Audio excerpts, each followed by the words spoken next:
The warm Mediterranean sun casts long shadows across the rugged peaks of the Peloponnese, where ancient stones hold secrets that have captivated humanity for over 2 millennia.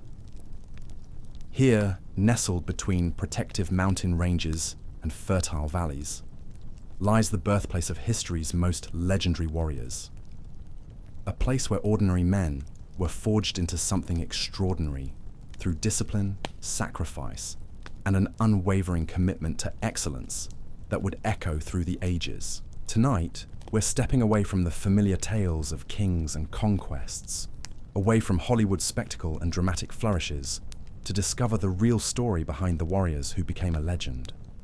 This is the complete journey of the Spartans, told not as myth or entertainment, but as the remarkable human story it truly was. A story of choices that transformed not just individuals, but an entire civilization. If these kinds of deep, thoughtful historical narratives help you unwind and drift into peaceful sleep, feel free to like this video and subscribe, but only if it genuinely brings you that sense of calm you're seeking. And let me know in the comments where you're listening from and what time it is where you are. There's something beautifully connecting about knowing we're all sharing this ancient story together, no matter where we find ourselves in the world. So settle in somewhere comfortable, perhaps dim the lights around you, and let the soft hum of history wash over you. We're about to embark on a journey through time, to a valley where the morning mist still rises just as it did 3,000 years ago, carrying with it the whispers of a people who dared to ask what human beings might become if they committed themselves entirely to an ideal. Picture yourself standing on those windswept hills in the centuries before our common era, watching dawn break over a landscape that seems blessed by the gods themselves. The Eurotas Valley stretches before you, protected on all sides by natural barriers that create a world apart from the rest of Greece. To the west, the towering Taygetus Range forms an almost impregnable wall of stone and sky. To the east, Mount Parnon stands sentinel over the approaches from the distant sea. This isolation isn't accidental. It's the crucible in which something unprecedented in human history will be forged. Here, in this protected sanctuary, a people will make choices that elevate human discipline to heights never before achieved, while extracting prices that few societies would willingly pay. They will create the most formidable warriors the ancient world has ever known. But their story begins not with battles or glory, but with the fundamental question that drives all human civilization forward. What are we willing to sacrifice to become who we believe we should be? The earliest inhabitants of this valley weren't the Spartans of legend. They were Bronze Age peoples who built their lives around agriculture and trade, much like communities throughout the Mediterranean world. Their settlements dotted the fertile plains, their pottery filled with grain and olive oil, their lives following the gentle rhythms of seasons and harvests. Archaeological evidence suggests they lived peacefully, prosperously even, connected to the broader networks of commerce and culture that flourished during that distant age.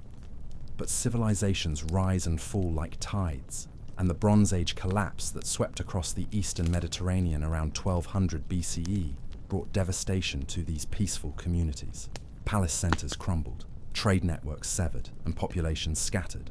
The great Linear B archives fell silent, their clay tablets preserving the last administrative records of a world that was dying. Into this chaos, from the northern mountains of Greece, came new peoples with iron weapons and different ways of organizing society. These were the Dorians, and their arrival marks the true beginning of our story. They didn't come as a conquering army in a single campaign, but as waves of migrants filtering southward over generations. Some came as warriors seeking new lands to settle. Others arrived as allies invited by local rulers desperate for military support. Still others simply drifted south following herds and opportunities, part of the great population movements that reshaped Europe during those turbulent centuries. When these northern peoples reached the Eurotas Valley, they found a land still bearing scars from the Bronze Age collapse. The great citadels lay in ruins, their massive walls cracked and overgrown. The sophisticated administrative systems had vanished. leaving behind only scattered communities struggling to maintain themselves amid the wreckage of a more complex civilization. Yet the valley itself remained fertile. The mountains still provided protection, and the survivors who had weathered the chaos offered both challenges and opportunities for the newcomers. What emerged from this meeting of peoples was neither purely Dorian nor purely indigenous, but something new. The settlers who established themselves in Laconia brought with them social structures that would profoundly influence their descendants' development. Most significantly, they brought the institution of dual kingship, dividing royal authority between two competing bloodlines. This wasn't born from political theory, but from practical necessity, as rival claimants to leadership had to find ways to share power, rather than destroy each other through civil war. The two royal houses that emerged from this arrangement, the Agiads and the Eurypontids, would provide a unique form of leadership for centuries to come.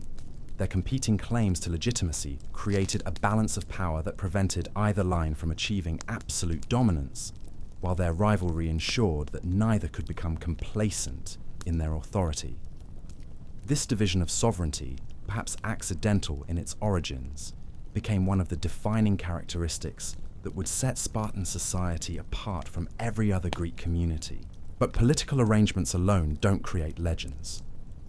The early Spartans were still far from the disciplined warriors that later generations would remember.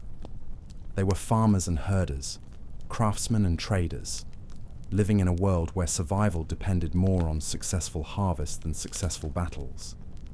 Their villages were collections of simple dwellings, their wealth measured in livestock and stored grain, their concerns focused on the practical matters of daily existence rather than military glory. The religious landscape they inherited and adapted reveals much about this transitional period. Apollo Carneus, the god who would become central to Spartan identity, established his worship alongside older deities whose roots reached deep into the pre-Dorian soil of Laconia. Artemis Orthia, whose cult would later play a crucial role in the brutal training of Spartan youth, began her association with the community during these formative centuries.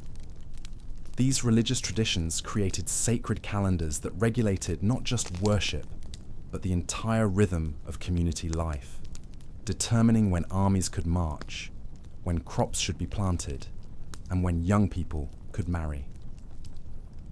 The social structure of early Sparta consisted of several distinct groups whose relationships would evolve dramatically over the coming centuries. The Dorian settlers, considering themselves the rightful heirs of the valley, formed the core of what would eventually become the citizen body. Yet even they weren't the equals that later Spartan ideology would portray. Instead, they were a collection of families and clans whose status depended on their role in the original settlement, their wealth in land and livestock, and their ability to maintain armed followers. Alongside these dominant families lived the descendants of earlier populations who had accepted Dorian rule. Some maintained significant autonomy, governing their own communities according to traditional customs. Others found themselves reduced to dependent status, required to provide agricultural labor and military service while being excluded from full participation in the emerging political community. These arrangements, born of practical necessity during the settlement period, established precedents that would profoundly influence the more systematic hierarchies of later Spartan society.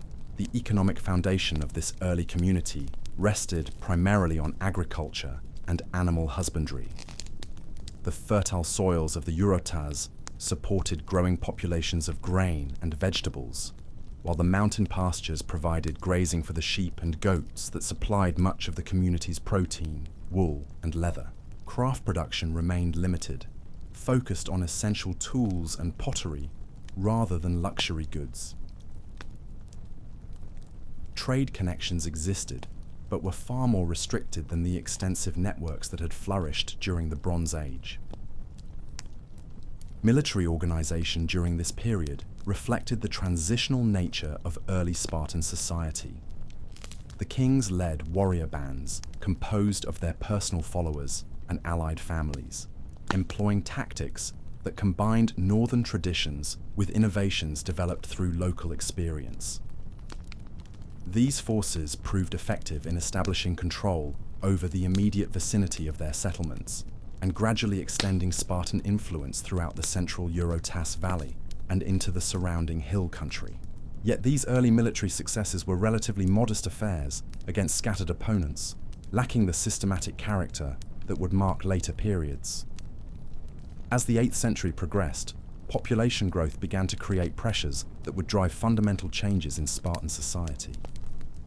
The agricultural land that had seemed abundant to the original settlers now had to support their children and grandchildren, creating competition for resources that threatened to fragment the community along family lines. Young men who expected to inherit sufficient land to support families and maintain their status as warriors found themselves competing for holdings that earlier generations had divided among fewer claimants. These demographic pressures weren't unique to Sparta. Throughout the Greek world, successful communities faced similar challenges as population growth outstripped available resources. Most solved these problems through colonization, sending surplus population to establish new settlements in Sicily, southern Italy, or along the Black Sea coast. Others turned to trade and craft production, using their skills to acquire wealth that could support larger populations on limited agricultural land. But the Spartans would choose a different path, one that would set them apart from every other Greek community and launch them toward their legendary destiny. To the west, across the mountain passes that their shepherds knew, but their armies had never traversed in force, lay the region of Messenia. Here were fertile plains that could support significant population expansion, strategic coastlines that offered access to maritime trade, and scattered communities whose political fragmentation suggested they might not be able to offer effective resistance to determined aggression. The decision to seek solutions through conquest rather than colonization or commerce would transform not only the Spartans themselves, but the entire nature of their civilization. It would create the economic foundation that made their later military specialization possible, while simultaneously generating the internal contradictions that would eventually destroy them. The choice that awaited them as the 8th century drew to a close would determine whether they remained one community among many in the fragmented landscape of post-Bronze Age Greece, or forged themselves into something unprecedented in human history. As twilight settles over the valley where this remarkable transformation began, we can almost see the forces gathering that will reshape not just Spartan society, but the destiny of the entire Greek world. The peaceful farmers and herders who have called this valley home for generations are about to make choices that will echo through the centuries, creating legends that still inspire and warn us today about the heights human beings can reach and the prices they must pay to get there. The morning air carries a chill as we move deeper into the story of these remarkable people, watching as the peaceful valley dwellers prepare to cross a threshold from which there would be no return. The decision that faces the Spartans in the final decades of the 8th century isn't just about acquiring new territory. It's about choosing what kind of society they want to become, what values they're willing to embrace, and what they're prepared to sacrifice in pursuit of those ideals. The pressures building within their community have reached a breaking point. Families that once lived comfortably on inherited lands now find themselves competing for resources that can no longer support everyone at the standard their ancestors enjoyed. Young warriors who should be establishing households and raising the next generation instead face the prospect of poverty that could exclude them from full participation in community life. The social tensions that result threaten to tear apart the unity that has enabled their modest military successes up to this point. Across the Taygetus Mountains, Messenia beckons with a promise of solutions. The region's agricultural wealth, demonstrated by the prosperity of its scattered settlements, could easily support the growing Spartan population while providing surplus that could enable new forms of social organization. The strategic location controlling routes between the interior and the Western Sea offers advantages that could secure Spartan influence over the entire southwestern Peloponnese. Most temptingly, The political fragmentation that characterizes Messenian society suggests that determined aggression might achieve decisive results before potential opponents can organize effective resistance. But conquest isn't simply a matter of military expedition. It requires fundamental changes in how a society views itself and its relationship to others. The Spartans who prepare for war against their Western neighbors are about to discover that victory brings responsibilities and consequences they haven't fully considered. The choices they make regarding the treatment of conquered peoples will define not only their own future, but the character of the civilization they're creating. The First Messenian War begins not with dramatic declarations or massed invasions, but through a series of border raids and territorial disputes that gradually escalate into systematic conquest. King Theopompus, leading the Eurypontid royal line, provides the military leadership that transforms opportunistic raiding into sustained campaign. His ability to maintain Spartan forces in the field for extended periods while coordinating attacks that prevent Messenian communities from supporting each other demonstrates organizational capabilities that will characterize Spartan warfare for generations to come. The Messenians who face this assault possess individual courage and intimate knowledge of their homeland that enable fierce resistance. Yet they lack the political unity necessary to coordinate their defense effectively. Their communities fight as separate entities, each protecting its own territory while hoping that neighbors will somehow halt the Spartan advance before it reaches their own borders. This fragmentation, which might have preserved Messenian independence against less determined attackers, proves fatal when confronted by enemies whose entire society has begun organizing itself for military purposes. The decisive engagement occurs at the great fortress of Ithome, the mountain stronghold that commands central Messenia and provides refuge for populations fleeing Spartan conquest. Here the accumulated military innovations that the Spartans have developed during their expansion throughout Laconia face their most severe test. The siege that follows reveals both the strengths and limitations of early Spartan military organization, as their forces demonstrate tactical superiority in open battle while struggling to reduce fortified positions, defended by desperate opponents fighting for their homeland's survival. The final collapse of Messenian resistance comes not through dramatic assault, but through the gradual erosion of defender morale as supplies dwindle and hope fades. The fall of Ithome after years of siege marks more than military victory. It represents the moment when the Spartans cross a threshold that separates them irrevocably from other Greek communities. The decision they make regarding the treatment of their defeated enemies will define not only their own future, but the character of the society they are creating. Rather than following conventional practice of enslaving some captives while allowing others to flee, the Spartans make a choice that reveals both practical calculation and dangerous precedent. The conquered Messenians, instead of being sold in distant markets or permitted to seek new homes elsewhere, are bound to the land they have lost and required to provide agricultural labor for their conquerors. This arrangement, born from the Spartan need to maintain agricultural production while maximizing the number of citizens available for military service, creates an entirely new category of human bondage that will haunt both rulers and ruled for centuries to come. The helot system that emerges from this decision represents something more complex than simple slavery. Unlike chattel slaves who are owned as individuals and can be bought, sold, or freed according to their master's wishes, the helots become a hereditary class, bound to specific territories and assigned to provide fixed portions of agricultural production to Spartan citizens. They retain their family structures, religious practices, and cultural identity while being denied political rights and subjected to systematic supervision designed to prevent rebellion. This arrangement provides the economic foundation that will enable the later development of Spartan military specialization. Yet it also creates internal contradictions that will eventually destroy the society it supports.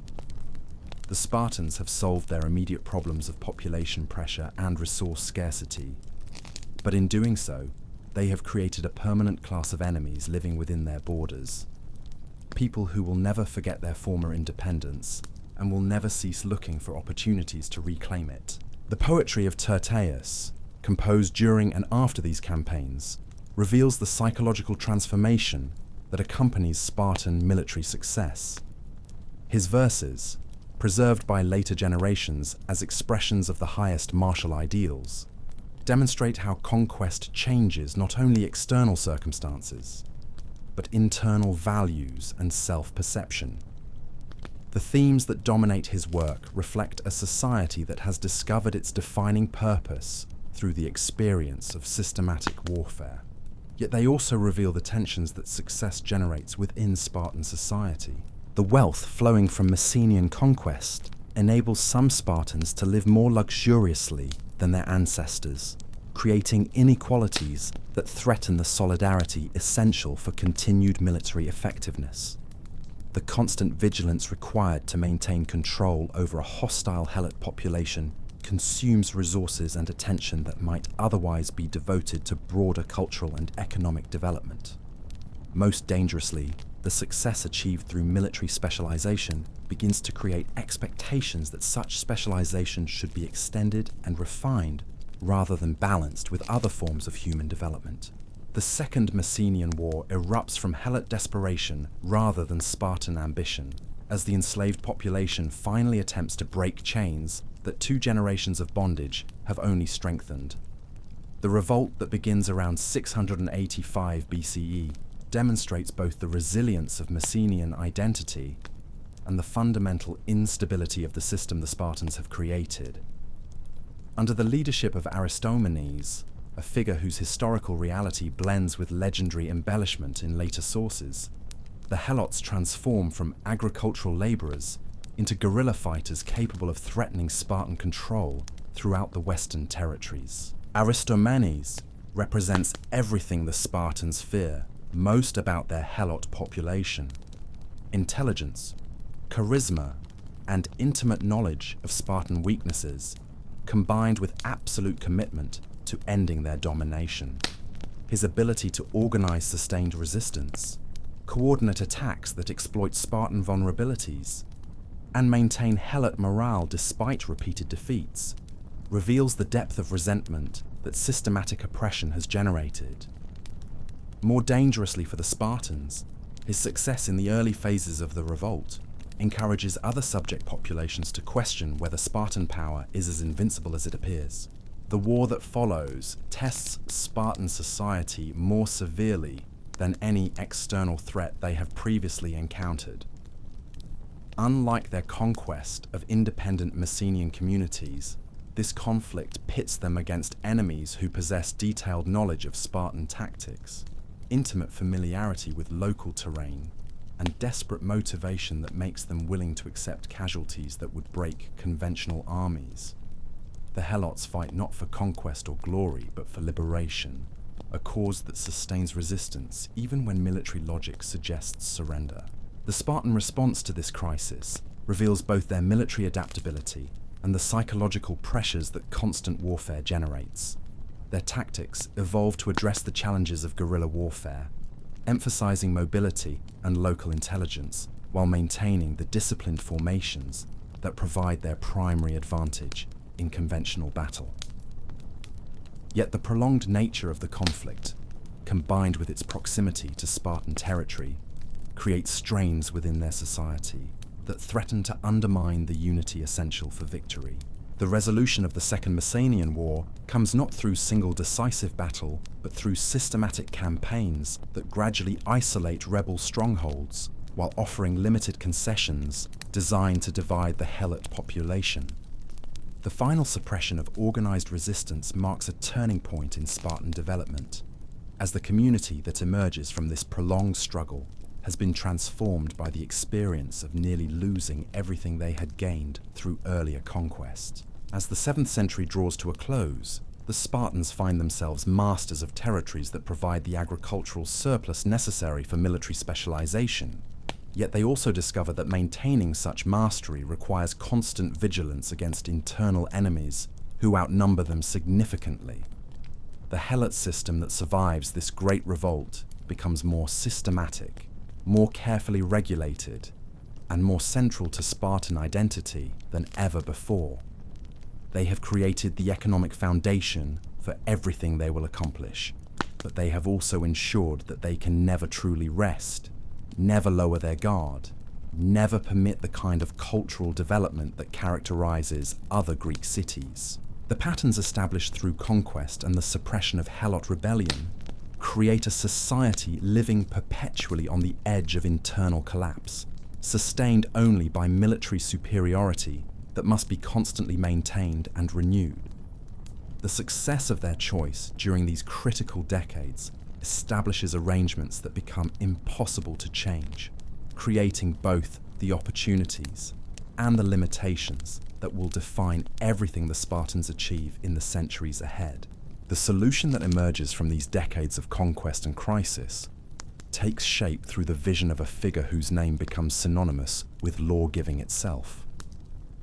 Lycurgus steps from the shadows of the 7th century, not as a conqueror or military commander, but as something far rarer in the ancient world, a reformer whose understanding transcends immediate problems to address the fundamental contradictions threatening his community's survival.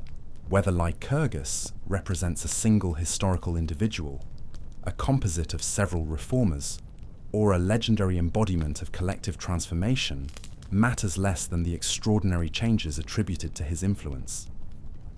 The traditional accounts describe him as a member of one of the royal families who witnesses firsthand the internal conflicts that success has generated within Spartan society.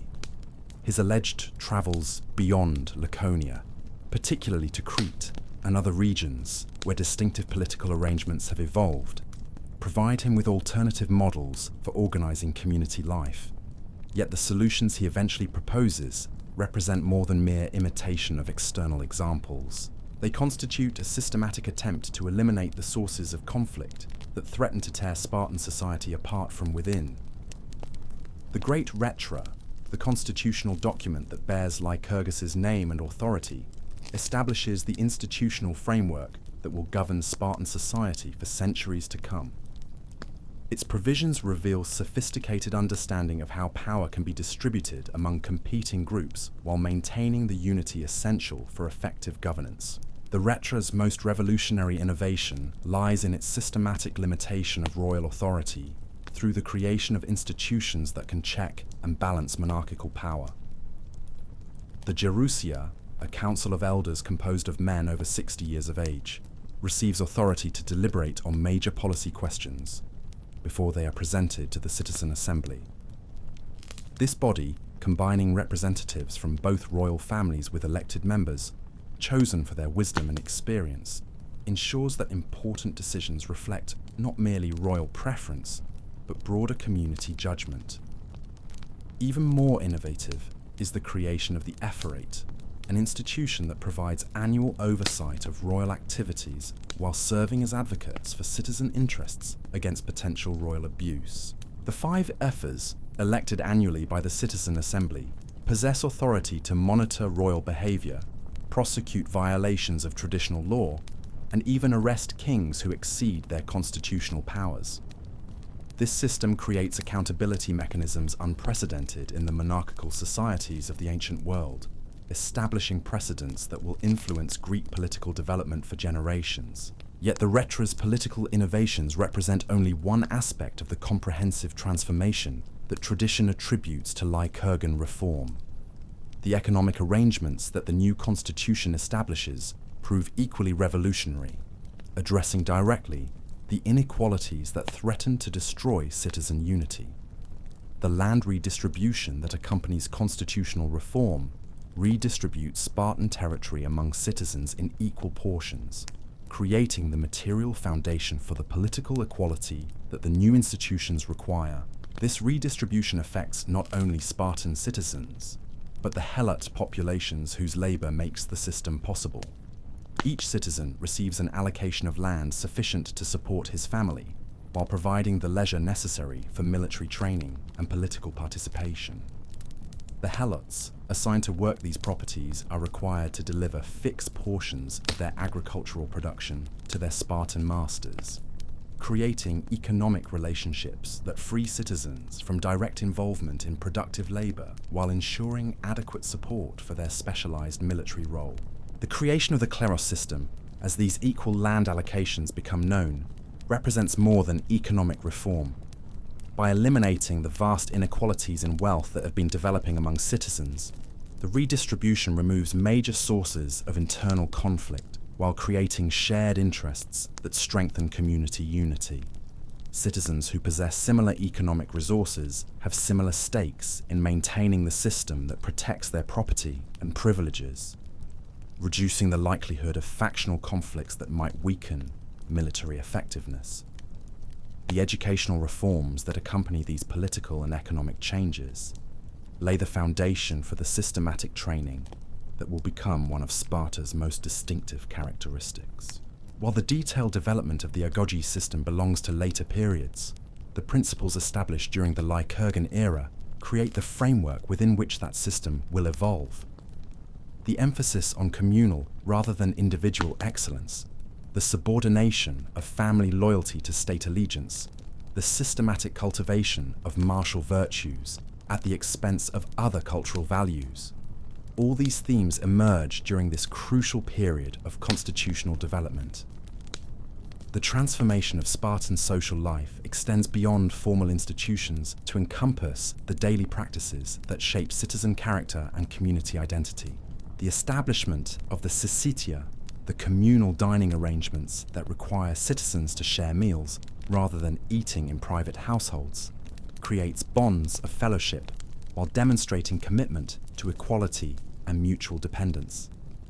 These institutions serve multiple purposes. They reinforce the unity that military effectiveness requires. They prevent the development of luxury and private excess that might undermine citizen equality, and they provide mechanisms for monitoring individual behavior and maintaining community standards. The rejection of luxury that becomes central to Spartan identity during this period reflects not aesthetic philosophy, but practical calculation about what kinds of behavior support or undermine the social arrangements that Helot domination requires.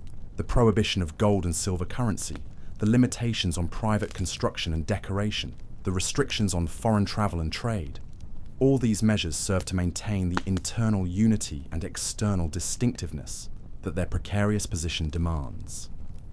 The iron currency that replaces precious metal coinage symbolizes the broader transformation that Lycurgan reform represents.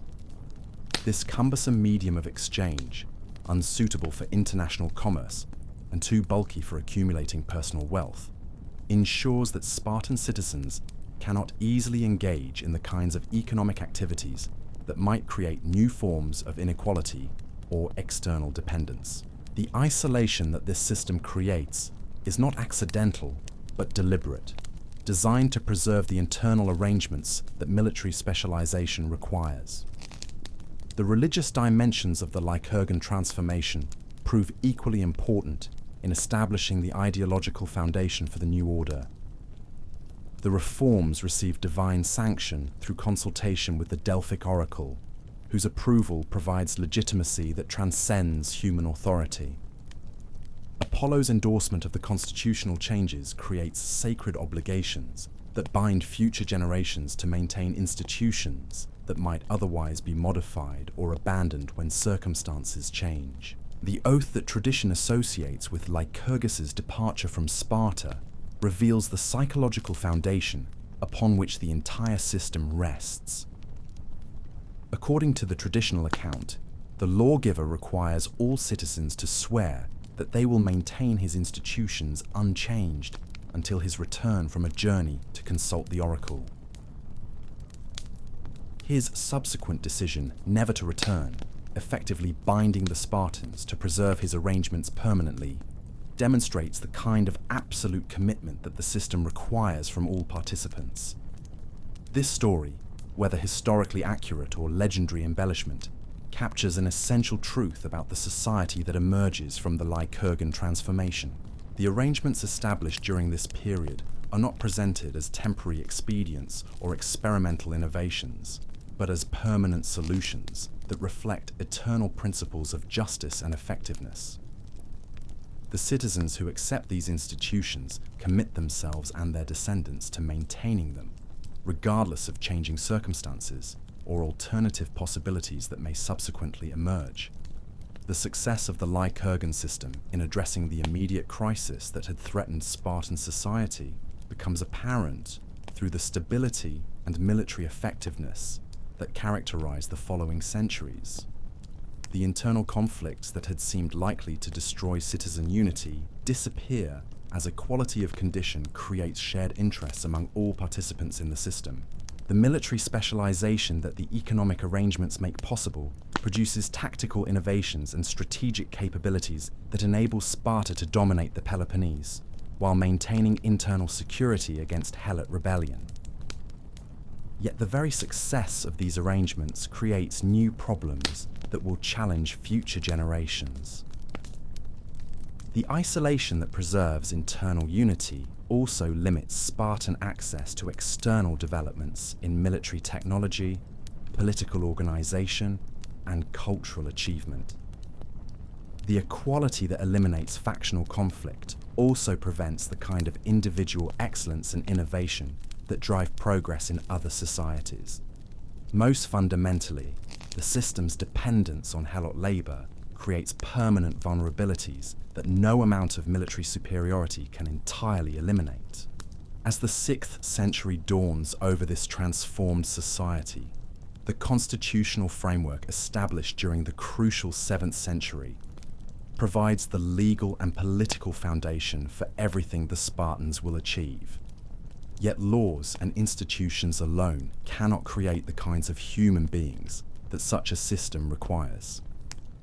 The generations that inherit Lycurgus's legacy face the challenge of translating constitutional principles into lived reality, creating educational and social practices that produce citizens capable of sustaining a society unlike any other in the ancient world. The quiet valley that witnessed this extraordinary transformation continues to nurture its remarkable children, as the morning mist rises over fields worked by Helot hands, while citizen warriors prepare for training that will forge them into legends. The choices made during these pivotal decades have set in motion forces that will reshape not only Spartan society, but the destiny of the entire Greek world, creating both unprecedented opportunities and inescapable limitations that will define everything these remarkable people achieve in the centuries ahead. The transformation of Spartan society through Lycurgan reforms created the foundation, but building upon that foundation required something far more ambitious than constitutional arrangements. What emerged over the following generations was perhaps history's most comprehensive attempt to reshape human nature itself through systematic education. The agoge system that developed during the 6th and 5th centuries represented more than military training or academic instruction. It became a total environment designed to transform Spartan boys into the kinds of men their extraordinary society demanded. The selection process that determined which children would participate in this remarkable education began at the moment of birth, revealing the ruthless calculation that underlied Spartan idealism. Every newborn male child faced examination by tribal elders, whose judgment determined not merely educational opportunity, but survival itself. The infants who failed to meet physical standards, those judged too weak, malformed, or unlikely to develop into effective warriors, faced exposure on the slopes of Mount Taygetus, where the elements accomplished what communal sentiment could not bear to do directly. This practice, which shocked other Greeks and horrifies modern sensibilities, reflected the fundamental logic that governed all Spartan institutions. In a society where every citizen must be capable of military service, where the survival of the community depended on the effectiveness of its warriors, and where limited resources had to be allocated with maximum efficiency, sentiment could not be permitted to override practical necessity. The Spartans who made these terrible choices understood that the alternative to selective infanticide might be the destruction of their entire community through military defeat or Helot rebellion. The boys who survived this initial selection entered the agoge at age 7, beginning a journey that would transform them from dependent children into full citizens, capable of defending and perpetuating their remarkable society. The separation from family that marked this transition represented more than educational convenience. It symbolized the subordination of private loyalty to public obligation that defined Spartan citizenship. The mothers who surrendered their sons and the fathers who accepted this separation demonstrated their commitment to values that transcended natural affection. The early years of agoge training, from 7 to 12, focused on developing the physical capabilities and mental toughness that more advanced training would require. The boys, organized into groups under the supervision of older students and adult overseers, learned to endure hardship as a matter of course, rather than as exceptional challenge. Their clothing remained minimal, regardless of weather conditions. Their food proved insufficient to satisfy hunger. Their sleeping arrangements were designed to build endurance rather than provide comfort. These deprivations served not as punishment, but as preparation for the far greater hardships that military service would demand. The educational curriculum during these formative years emphasized practical skills over abstract learning, physical development over intellectual sophistication. The boys learned to read and write, but only enough to handle the basic communications that citizenship required. They studied music and poetry, but only those forms that reinforced martial values and community loyalty. Mathematics received attention primarily as it related to military formations and logistics. The broader cultural education that characterized other Greek communities was deliberately excluded as irrelevant to Spartan needs and potentially dangerous to Spartan values. The intermediate phase of agoge training, covering ages 12 to 18, introduced the competitive elements that would determine each boy's eventual position within the warrior hierarchy. The physical contests that marked this period tested not only individual capability, but the capacity for cooperation and leadership that military effectiveness required. Boys competed as individuals in running, wrestling, and combat sports. Yet they also participated in team activities that emphasized collective achievement over personal glory. The development of leadership skills received particular attention during these crucial years, as the agoge system sought to identify and cultivate the qualities that produce effective military commanders. Boys who demonstrated tactical intelligence, physical courage, and the ability to inspire confidence in their peers received additional responsibilities and advanced training. Yet this selection process operated within carefully defined limits, ensuring that individual excellence served community needs rather than personal ambition. The steeling that became an integral part of intermediate agoge training revealed the complex moral universe that Spartan education created. Boys were expected to supplement their inadequate food rations through theft, yet they faced severe punishment if caught in the act. This practice taught multiple lessons simultaneously. Resourcefulness and cunning became survival skills. The ability to endure pain without revealing information proved essential for military service, and the distinction between acceptable and unacceptable behavior depended on context rather than abstract principles. The famous story of the boy who concealed a stolen fox beneath his cloak and allowed it to gnaw through his flesh, rather than reveal his theft, demonstrates the kind of character that this training produced. Whether historically accurate or legendary embellishment, the tale captures the extraordinary commitment to honor and endurance that the agoge system cultivated. Boys who learned to value reputation above comfort, community loyalty above personal safety, and success in assigned tasks above immediate pleasure developed into men capable of extraordinary military achievement. The final phase of agoge training, from 18 to 20, introduced the most demanding and morally ambiguous elements of Spartan education. The krypteia, or secret service, required selected young men to demonstrate their readiness for full citizenship by undertaking missions that tested their courage, resourcefulness, and commitment to Spartan values. These assignments, which often involved surveillance and sometimes elimination of potentially dangerous helots, served multiple purposes within the broader system of social control.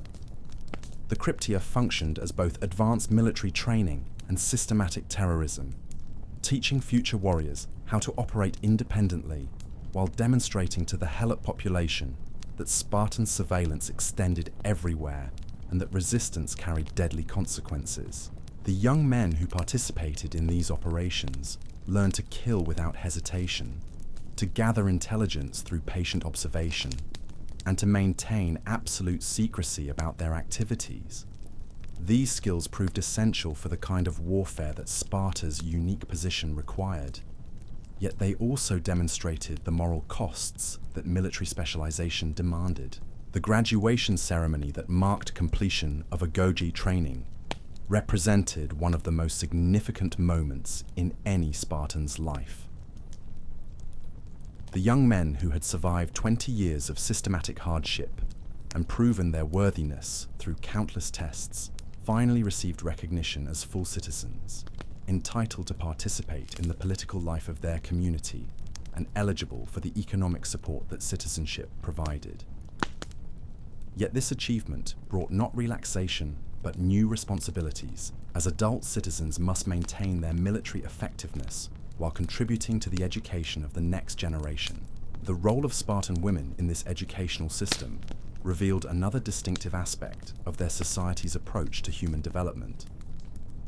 Unlike their counterparts in other Greek communities, Spartan women received systematic physical training designed to prepare them for their crucial role as mothers of warriors.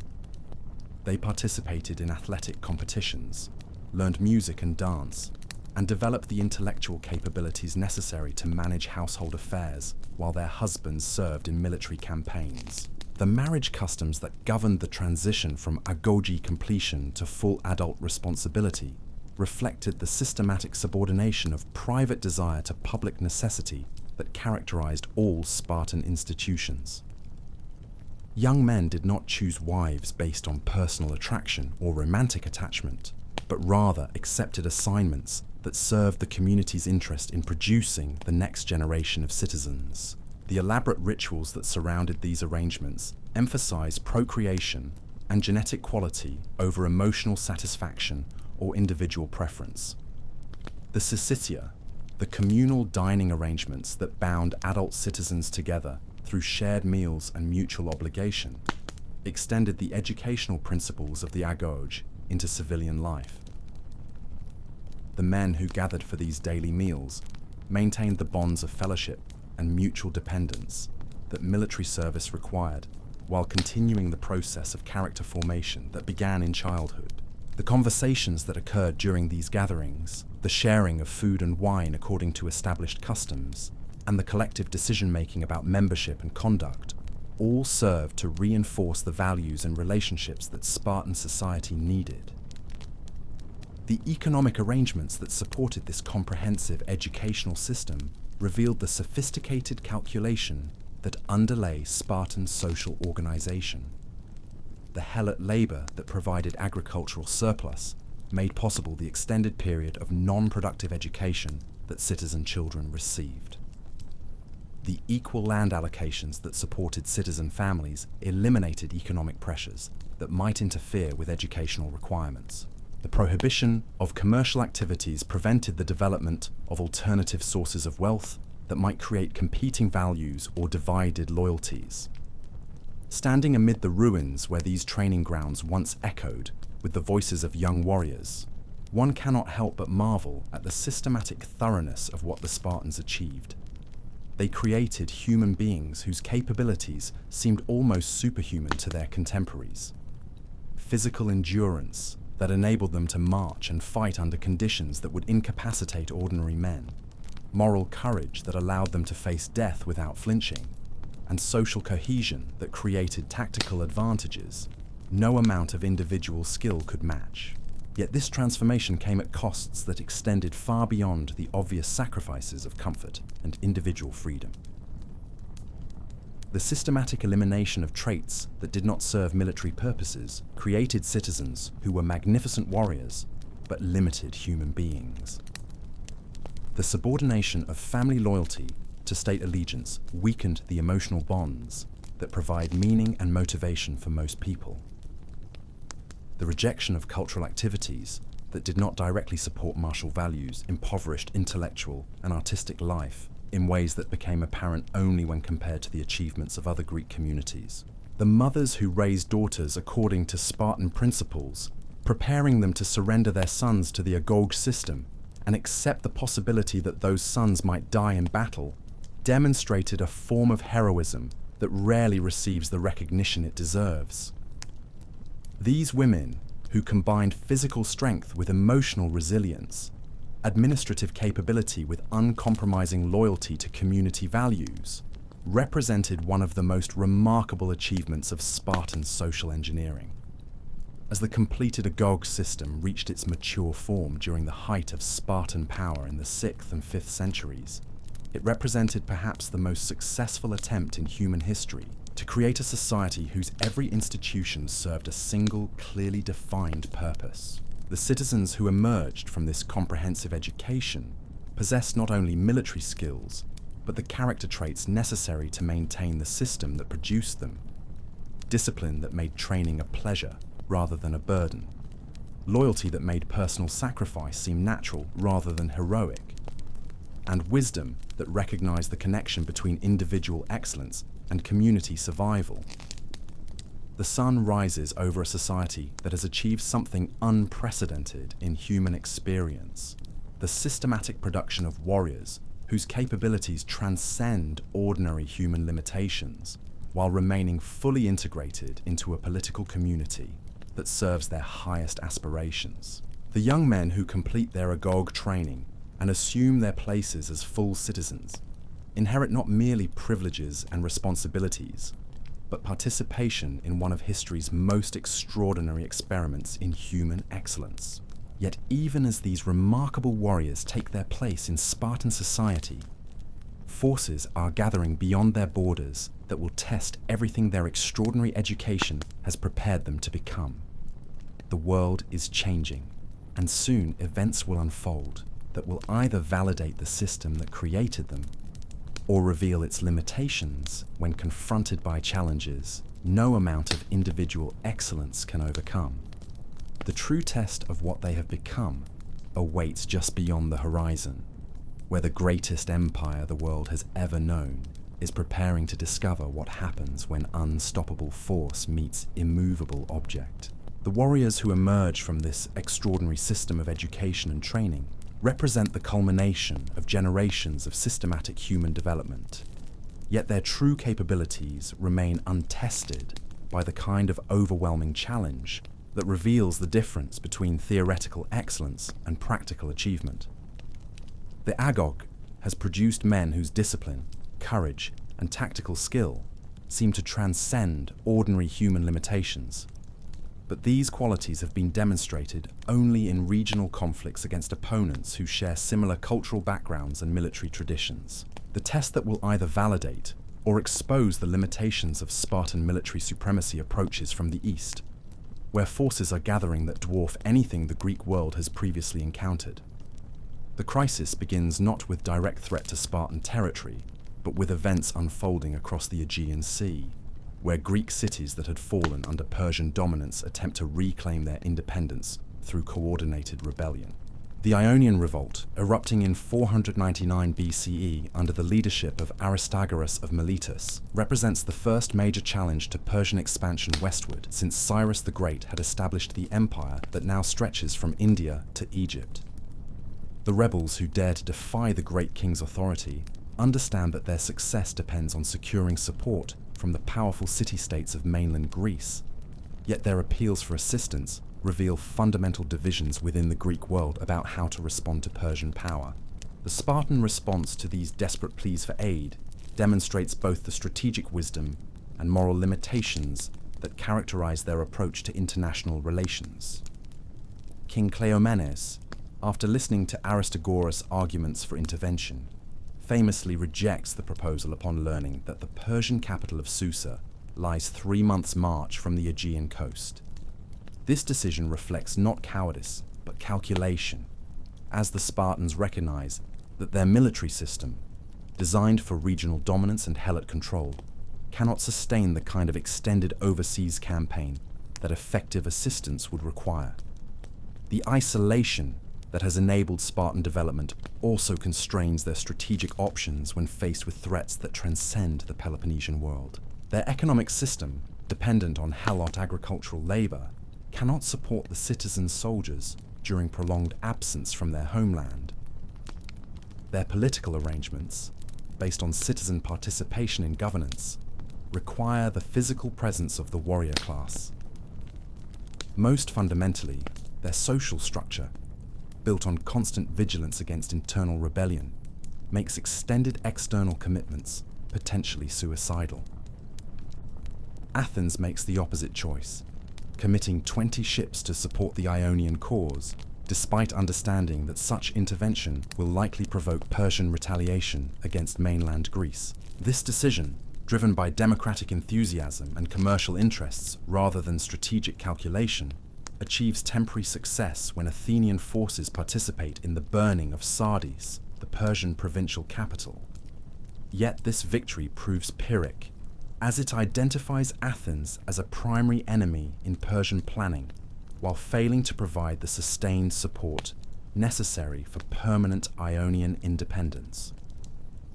The collapse of the Ionian revolt in 494 BCE, culminating in the destruction of Miletus and the enslavement of its population, demonstrates both Persian determination and the consequences of challenging imperial power without adequate preparation. The refugees who flee westward carry with them not only personal tragedy, but strategic intelligence about Persian military capabilities that will prove crucial for mainland Greek planning. Their accounts of Persian numbers, tactics, and logistical capabilities provide the first reliable information about the empire that now turns its attention toward the subjugation of European Greece. The Persian expedition that arrives at Marathon in 490 BCE represents more than punitive raid against Athenian intervention in Asia Minor. Darius the Fire's decision to launch a direct assault on mainland Greece reflects imperial ambition that envisions Persian dominance extending across the entire Aegean world. The forces that land on the beaches of Attica, though substantial by Greek standards, constitute only the advance guard of what the great king intends as a systematic conquest that will bring European civilization under Persian rule. The Athenian appeal for Spartan assistance before the Battle of Marathon reveals both the reputation that Spartan warriors have already established and the practical limitations that constrain their deployment. The famous runner Phidippides, whose journey from Athens to Sparta becomes legendary for its speed and endurance, carries with him not merely a request for military support, but recognition that Spartan participation might determine the outcome of the most important battle yet fought on European soil. The Spartan response to this appeal demonstrates how religious obligation can override strategic necessity when political will exists to find solutions. The Karnaia, the sacred festival that supposedly prevents Spartan military activity during this crucial period, provides convenient justification for delay that serves multiple purposes. The religious prohibition allows the Spartans to avoid committing their limited forces to a battle whose outcome remains uncertain, while preserving their reputation for piety and lawful behavior. Yet the promise to march after the festival's completion maintains the possibility of intervention should circumstances change. The Athenian victory at Marathon, achieved without Spartan participation, transforms the strategic situation throughout Greece, while revealing both the potential and limitations of citizen soldier armies when properly led and motivated. The news that reaches Sparta in the aftermath of battle, that 10,000 Athenians and their Plataean allies have defeated a Persian force perhaps twice their size, provides evidence that Greek military methods can succeed against imperial opponents when courage combines with tactical innovation. The Spartan force that finally arrives at Marathon after the battle discovers a transformed political landscape in which Athens has achieved the kind of military reputation that previously belonged exclusively to Sparta. The examination of Persian dead that the Spartans conduct, studying the equipment and formations of their potential enemies, reveals professional interest in tactical developments that will influence their own military planning. Yet their praise for Athenian achievement cannot entirely conceal awareness that the balance of prestige within Greece has shifted in ways that may affect future relationships. The decade of preparation that follows Marathon witnesses intensive activity throughout Greece as communities prepare for the larger Persian invasion that everyone expects. The intelligence gathered from prisoners and deserters, combined with diplomatic contacts maintained through various channels, provides increasingly detailed information about the massive preparations underway in Persian territories. The reports reaching Greece describe military forces and logistical arrangements that dwarf anything previously imagined, suggesting that the next Persian assault will seek not merely punishment of specific cities, but complete subjugation of European civilization. Xerxes I, ascending the Persian throne after his father's death, inherits not only an empire, but an obligation to complete the conquest that Marathon had interrupted. His decision to lead personally the largest military expedition in ancient history reflects both imperial pride and strategic calculation about what will be required to overwhelm Greek resistance. The forces he assembles, drawing contingents from across the known world, represent the mobilization of imperial resources on a scale that transforms the coming conflict from regional war into clash of civilizations. The Persian advance into Europe, marked by the construction of bridges across the Hellespont and the cutting of a canal through the Athos Peninsula, announces imperial intentions through engineering achievements that demonstrate both technological capability and unlimited determination. These massive projects, requiring the labor of hundreds of thousands of workers over months of intensive effort, serve strategic purposes while creating psychological effects designed to convince potential opponents that resistance is futile. The Greek response to these overwhelming preparations reveals both the potential for cooperation and the persistent divisions that characterize their political relationships. The Congress that meets at Corinth to coordinate resistance represents unprecedented collaboration among traditionally independent communities. Yet the decisions reached reflect compromises that satisfy no one completely, while addressing the minimal requirements for effective defense. The debate over strategy that dominates these discussions exposes fundamental differences in how various Greek communities assess their chances against Persian invasion.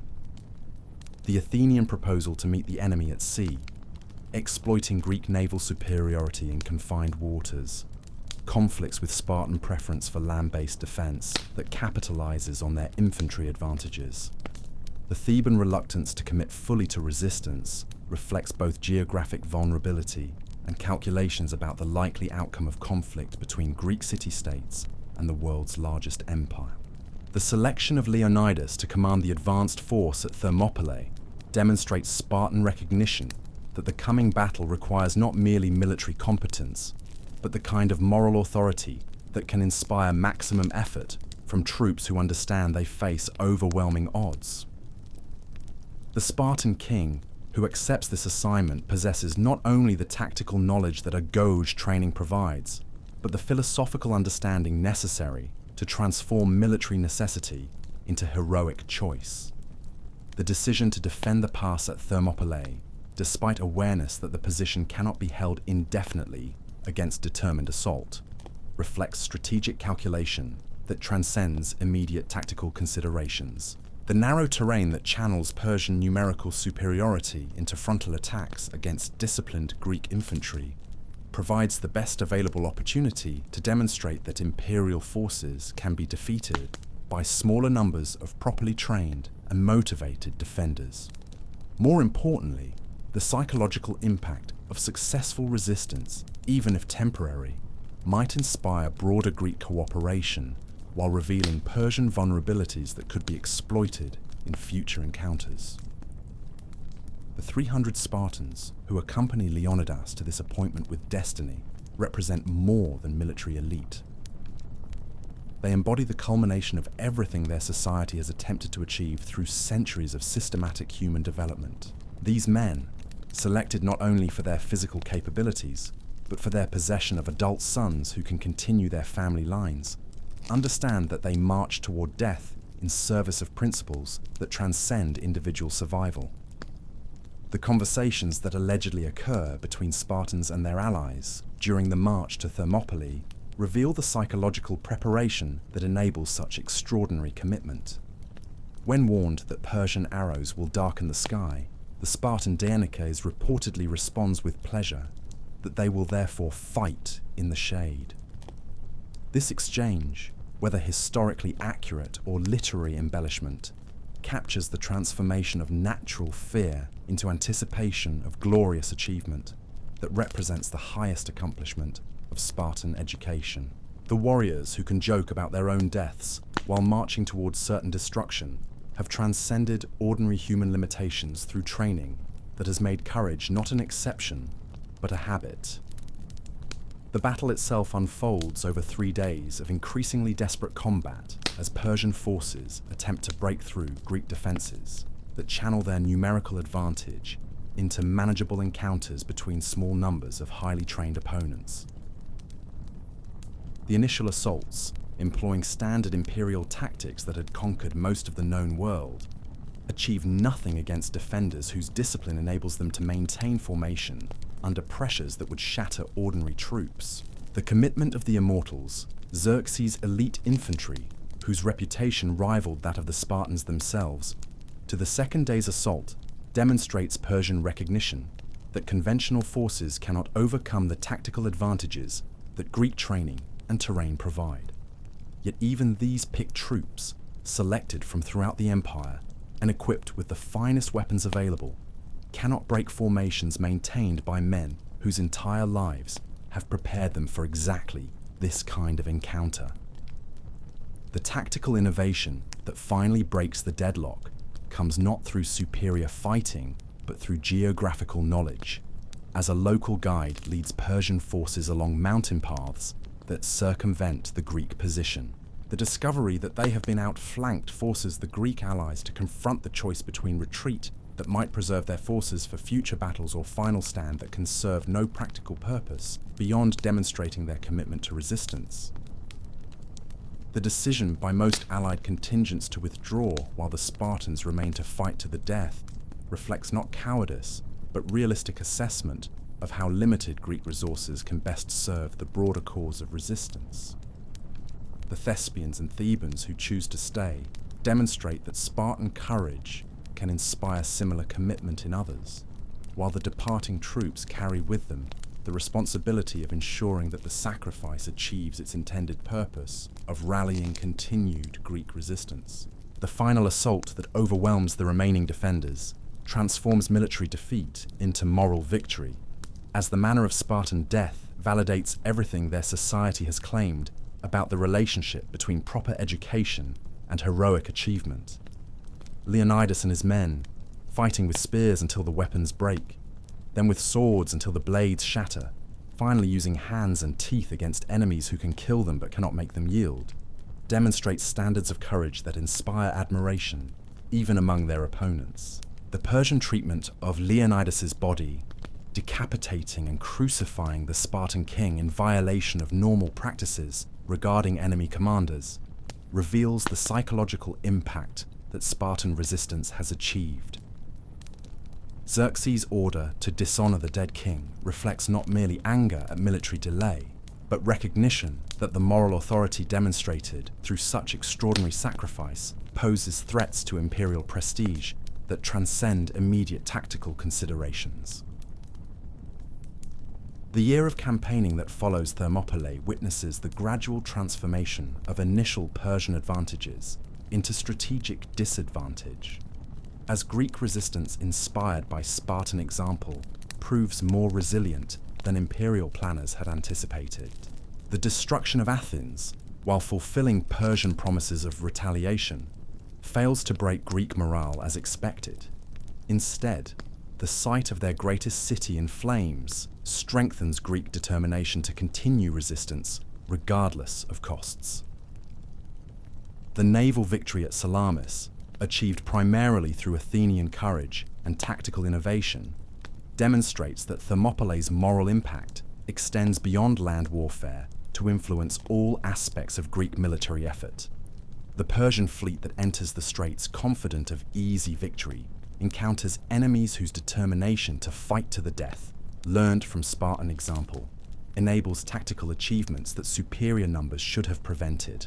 The campaign's culmination at Plataea provides Spartan infantry with the opportunity to validate their reputation in the kind of open battle that their training had been designed to dominate. The Persian forces that face them on the plains of Boeotia encounter not merely individual warriors of exceptional skill, but a military system whose every element serves the single purpose of achieving maximum effectiveness in heavy infantry combat. The Spartan charge that breaks Persian resistance at Plataea represents more than tactical success. It demonstrates the practical application of educational principles that had been developing for centuries. The disciplined advance that maintains formation despite enemy pressure. The coordinated spear work that maximizes individual contributions to collective effort. And the relentless pursuit that prevents enemy recovery all reflect training methods whose effectiveness receives final validation through decisive victory.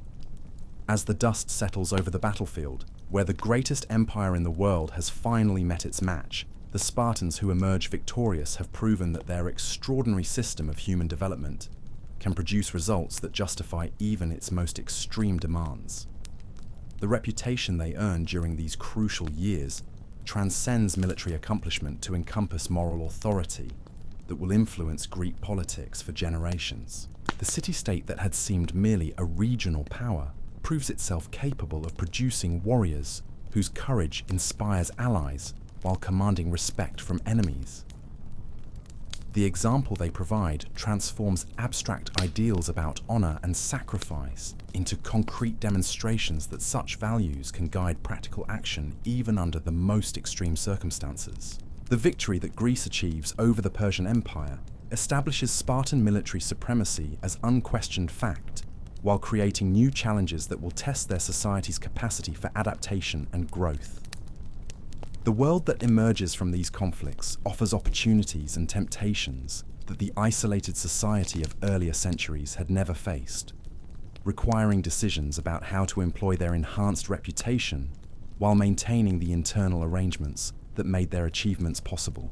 The warriors who return to their mountain valley carry with them not only the satisfaction of victory, but the burden of determining how to use the power they have gained through such extraordinary sacrifice and determination.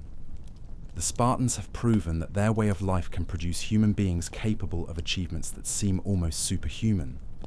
Yet they have also discovered that such achievements create expectations and responsibilities that may prove even more challenging than the battles they have already won. The victory over Persia that establishes Spartan military reputation as an unassailable fact simultaneously creates conditions that will test their society more severely than any external enemy ever could. The world that emerges from the Persian Wars offers unprecedented opportunities for Greek expansion and influence, yet it also generates tensions between former allies whose cooperation had been forged by common danger rather than shared values. The Spartans who return from Plataea to their mountain valley find themselves confronting choices that will determine not only their own future, but the fate of Greek civilization itself. The immediate aftermath of Persian defeat reveals fundamental differences in how the victorious Greek powers envision their relationship with the wider world. Athens, energized by naval success and democratic enthusiasm, pursues aggressive expansion that transforms the Delian League from defensive alliance into maritime empire.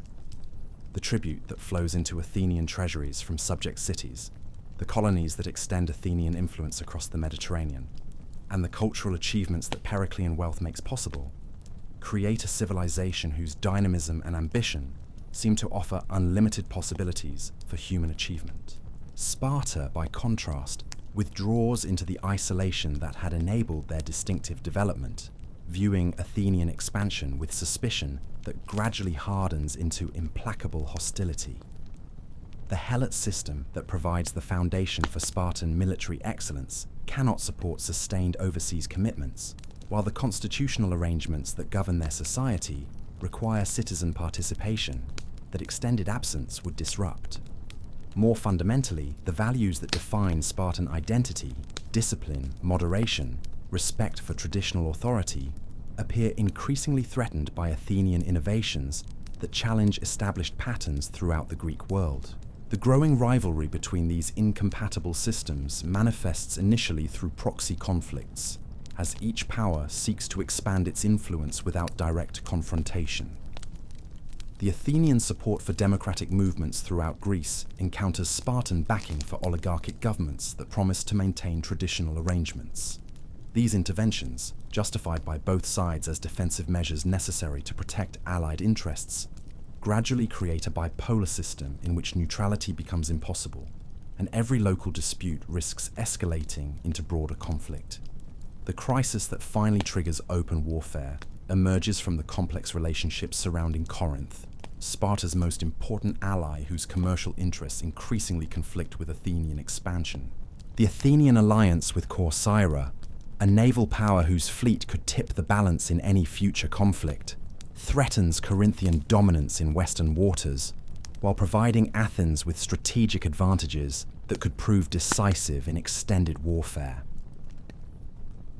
The subsequent Athenian siege of Potidaea, a Corinthian colony that rebels against imperial control, forces Sparta to choose between supporting their ally and avoiding the general war that such support will certainly provoke. The debate that occurs in the Spartan assembly during the summer of 432 BCE reveals the internal tensions that Athenian expansion has created within traditionally conservative Spartan society.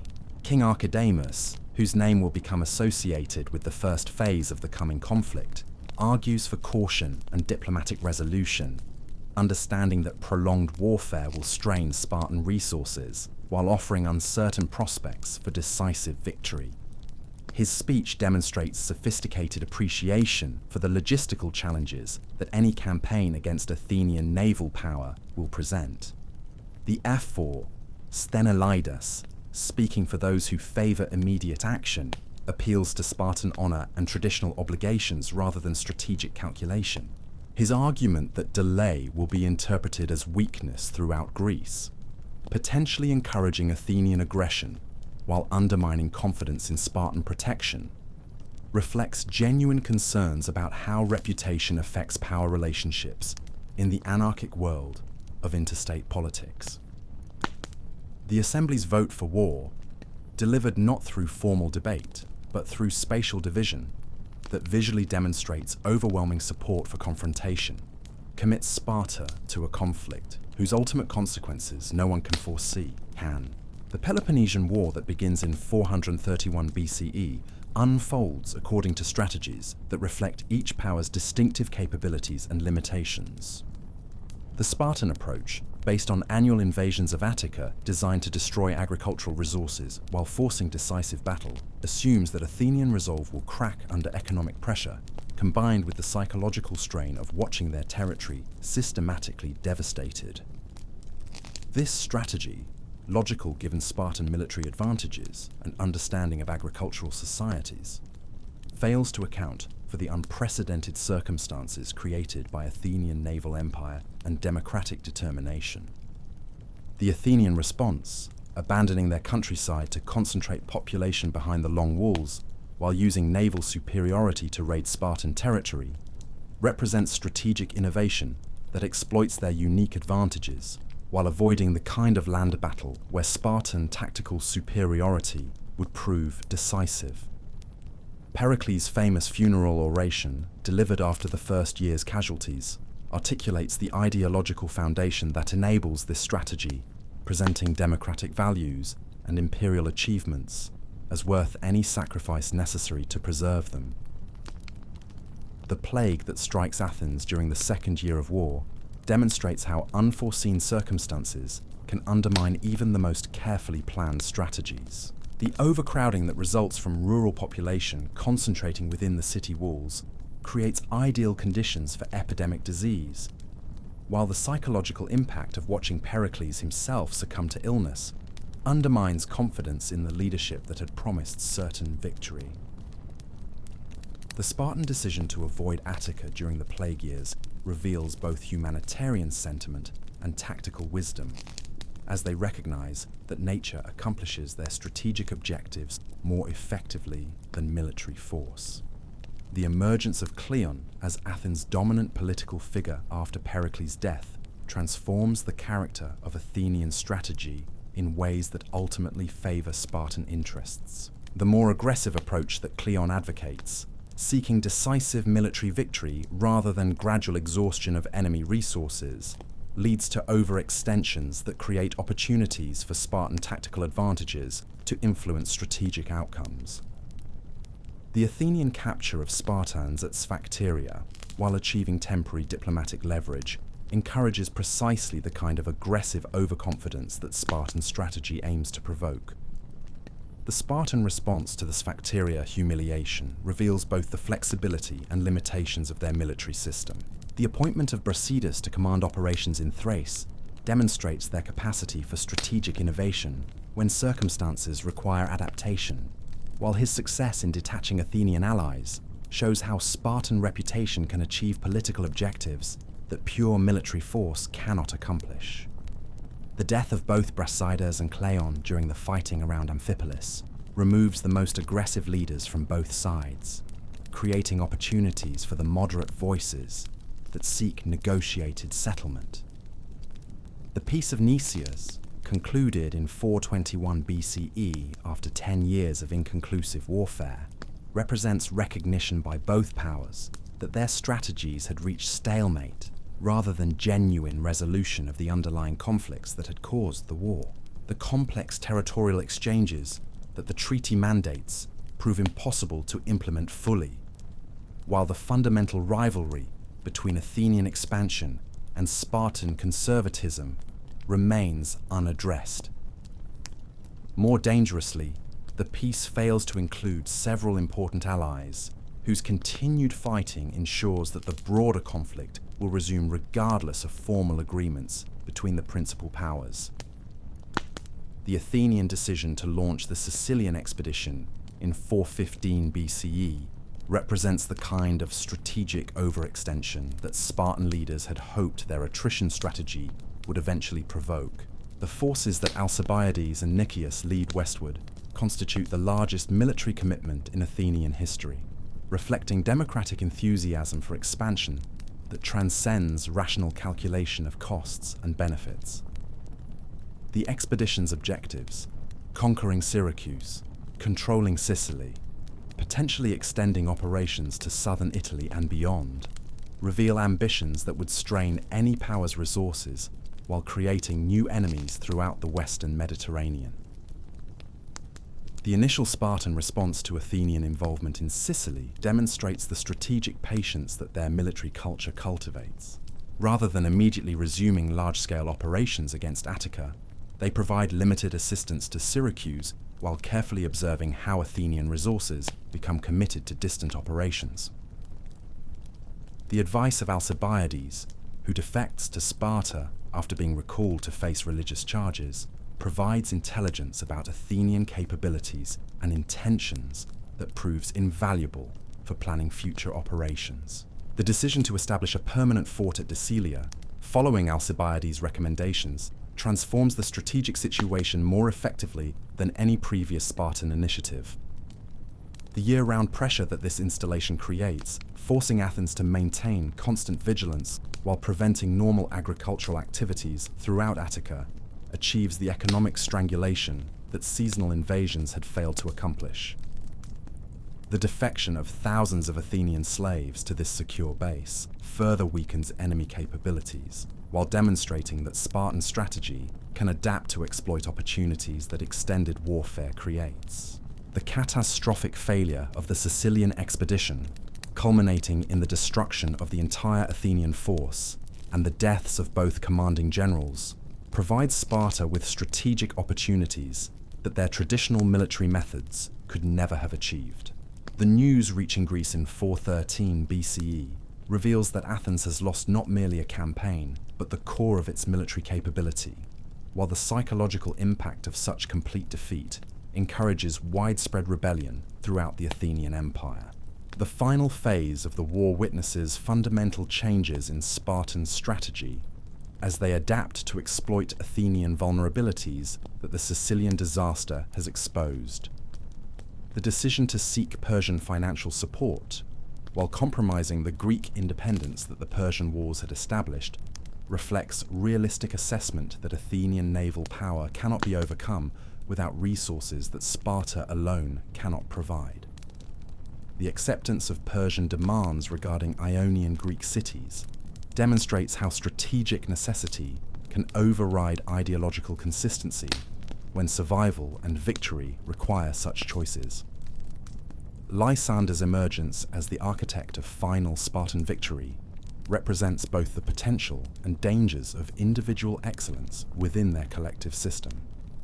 His diplomatic skills in securing Persian support, his tactical innovations in naval warfare, and his political acumen in managing complex alliance relationships demonstrate capabilities that traditional Spartan education had not been designed to produce.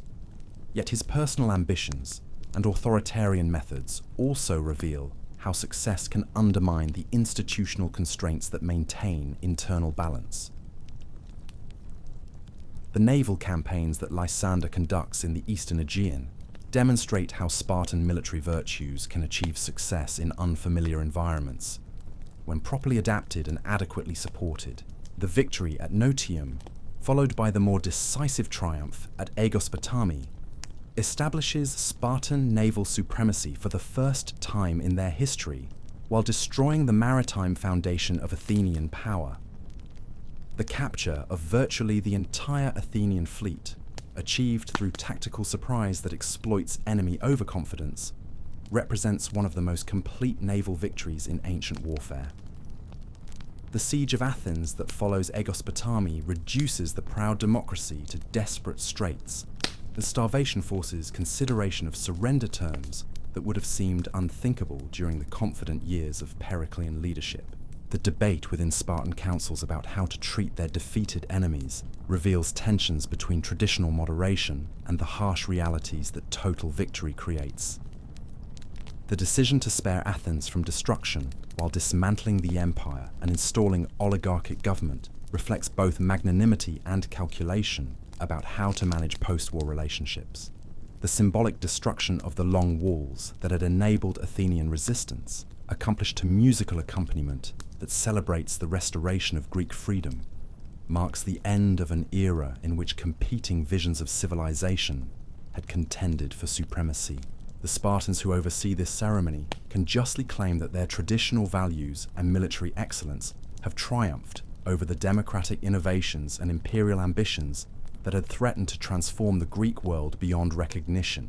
Yet, the very completeness of Spartan success creates new challenges that will test their society's capacity for managing the responsibilities that victory brings.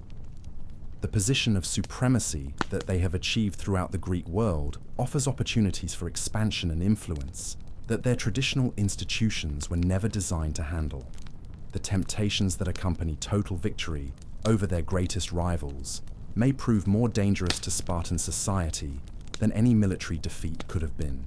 The warriors who return to their mountain valley in the spring of 404 BCE carry with them not only the satisfaction of victory, but the burden of determining how to use the power they have gained through such extraordinary sacrifice and determination. The empire that Athens had built through naval supremacy and democratic energy now acknowledges Spartan authority, while the network of alliances that had sustained Athenian resistance lies in ruins.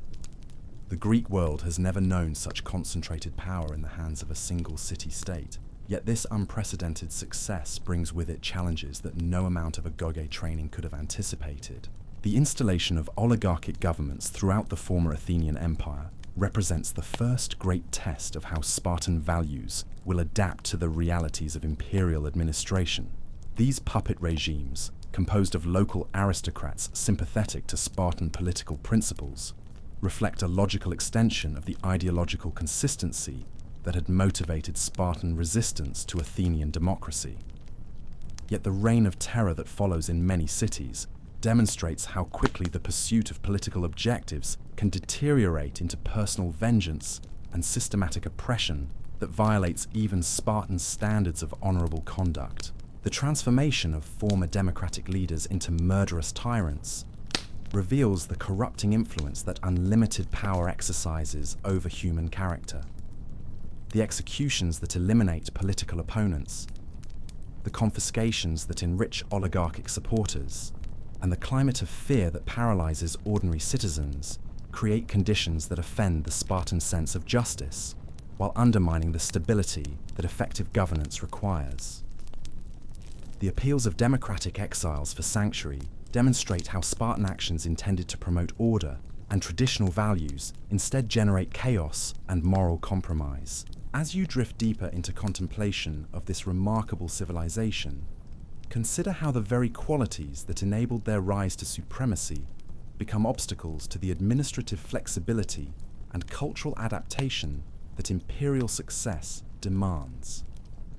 The isolation that preserved their unique character also limits their understanding of the diverse communities they now govern.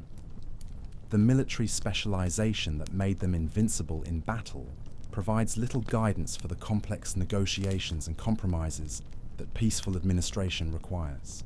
The economic arrangements that had supported their warrior culture prove inadequate for managing the tribute and commercial relationships that empire demands. Most fundamentally, the demographic limitations that had always constrained their expansion now threaten to overwhelm their capacity to maintain control over territories whose populations dwarf their own citizen body. The Helot system that had provided the foundation for everything they achieved cannot be extended indefinitely without creating internal pressures that could destroy the delicate balance upon which Spartan society rests. The patterns established through conquest and the suppression of democratic movements create a society living perpetually on the edge of external rebellion, sustained only by military reputation that must be constantly maintained and renewed.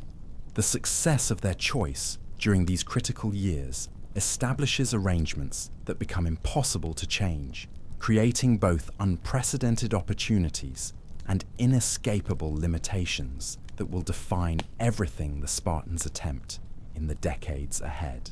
The sun sets over a Greek world transformed by 27 years of warfare that has established Spartan hegemony while destroying the confidence in human progress that Athenian achievements had seemed to promise.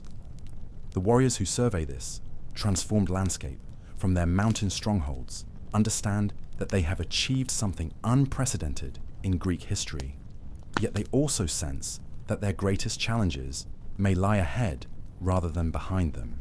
The empire they have inherited through victory presents problems that no amount of individual courage or collective discipline can easily solve, requiring adaptations that may transform their society as completely as conquest once transformed their enemies. The quiet valleys where this extraordinary story began continue to nurture their remarkable children. As the evening mist rises over fields worked by Helot hands, while citizen warriors contemplate the responsibilities that triumph has brought them.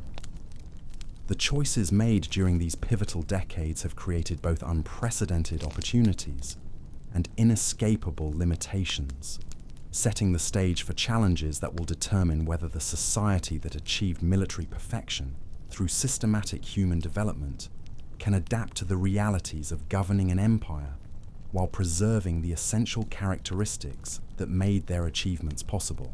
The morning light filters through the olive groves as we witness the unfolding of what many consider the greatest tragedy in Spartan history. Not a tragedy of military defeat, but something far more insidious: the slow corruption that comes with absolute power and the bitter discovery that the very qualities that made them invincible could also make them incapable of wise governance. The empire that falls into Spartan hands after their victory over Athens presents challenges unlike anything their society had been designed to handle. For centuries, they had perfected the art of war while deliberately limiting their engagement with the broader complexities of Mediterranean civilization. Now suddenly, they find themselves responsible for governing peoples whose ways of life they neither understand nor particularly respect. The 30 tyrants installed in Athens represent everything that can go wrong when Spartan political theory meets the reality of urban governance. These men, chosen for their aristocratic backgrounds and supposed sympathy with Spartan values, quickly transform from political reformers into agents of systematic terror. The executions and confiscations that follow their rise to power create exactly the kind of chaos that Spartan interventions were supposed to prevent. Lysander, the architect of Spartan naval victory, embodies both the possibilities and the dangers that success has created. His ability to adapt traditional Spartan virtues to new circumstances, diplomatic negotiation, naval warfare, complex alliance management, demonstrates that their society can produce individuals capable of extraordinary achievement beyond the battlefield. Yet, his growing personal ambition and increasingly authoritarian methods reveal how victory can corrupt even those shaped by the most rigorous moral education. The wealth that begins flowing into Sparta from tribute and plunder creates temptations that their ancestors never had to face. Citizens who had lived for generations according to principles of equality and mutual dependence suddenly find themselves with access to luxuries that their constitution had been designed to prevent. Gold and silver, long banned from Spartan territory, begin appearing in private hands despite official prohibitions. The iron currency that had symbolized their rejection of material excess proves inadequate for the international transactions that imperial administration requires. More troubling still, the constant absence of citizen soldiers on overseas missions begins undermining the very social structures that had made Spartan excellence possible. The syssitia, the communal dining arrangements that reinforced bonds of fellowship among citizens, cannot function properly when many members are scattered across the Mediterranean governing distant territories. The agoge system faces disruption as adult citizens who should be participating in the education of the young find themselves occupied with imperial responsibilities. The Helot population, observing these changes with the keen attention of those who have lived under oppression for centuries, begins to sense opportunities that had never existed before. The military forces that once maintained constant surveillance over potential rebellion are now deployed far from home, while the citizen body that once presented an unbroken front of unified authority shows increasing signs of internal division and moral compromise. The expedition of Cyrus the Younger provides Sparta with what seems like an opportunity to extend their influence even further eastward, into the heart of the Persian Empire itself. The decision to support Cyrus's rebellion against his brother Artaxerxes reflects the kind of ambitious thinking that their recent successes have encouraged. The hope that a grateful Cyrus might grant Sparta permanent control over the Greek cities of Asia Minor justifies risks that earlier generations would have avoided as incompatible with traditional isolationism. Yet, the Battle of Chanaxa, which destroys Cyrus's ambitions while stranding 10,000 Greek mercenaries deep in Persian territory, reveals the dangers of such overextension. The famous retreat that Xenophon chronicles, while primarily an Athenian achievement, occurs under nominal Spartan authority that obliges them to consider how such adventures affect their broader relationships with both Persian and Greek powers. The survival of the 10,000 demonstrates Greek military superiority in foreign environments, yet their ordeal also reveals the costs of imperial overreach. The Asian campaigns of King Agesilaus represent the most ambitious attempt to translate Spartan military excellence into permanent territorial expansion beyond the traditional boundaries of Greek civilization. His decision to invade Asia Minor in 396 BCE reflects confidence that the tactical superiority demonstrated at Plataea can achieve strategic objectives that previous Greek expeditions had failed to accomplish. Agesilaus's personal combination of military skill with political acumen suggests that individual Spartan excellence can adapt to challenges that collective institutions cannot easily address. The initial successes that Agesilaus achieves against Persian forces validate Spartan confidence in their military system, while revealing opportunities for expansion that could transform their society's economic foundation. the liberation of Greek cities from Persian control, the collection of tribute from grateful populations, and the recruitment of local allies create possibilities for permanent presence in regions whose wealth could support Spartan military activities indefinitely. Yet these achievements also demonstrate how imperial expansion generates demands for administrative capabilities that traditional Spartan education does not provide. The complex negotiations required to maintain Greek loyalty, the delicate balance needed to preserve Persian neutrality in some regions while prosecuting war in others, the cultural sensitivity necessary to govern peoples with fundamentally different values and expectations. None of these skills had been cultivated by the agoge system that produced such magnificent warriors. The Corinthian War that erupts in 395 BCE forces Sparta to confront the fundamental contradiction between their imperial ambitions and their demographic limitations. The coalition that Athens, Thebes, Corinth, and Argos form against Spartan dominance receives Persian financial support that enables extended resistance to what had seemed unassailable military supremacy.